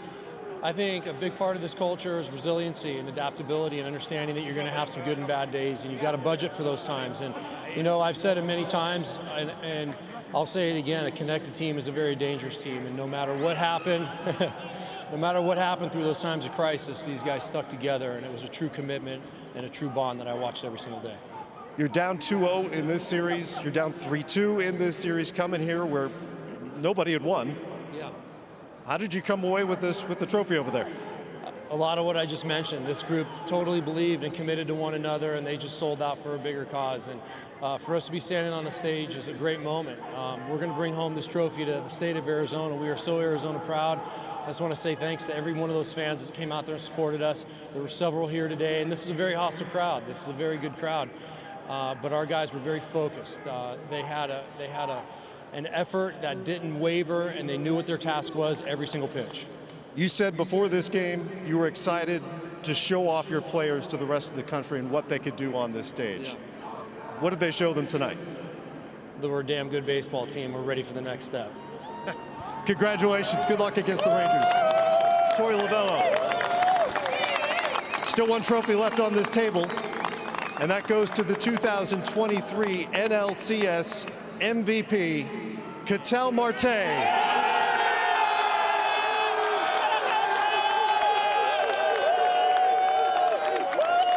Congratulations. Where's Rolando? Here with Rolando Velez. Kittel, a 16-game hit streak in the postseason. That's a major league record.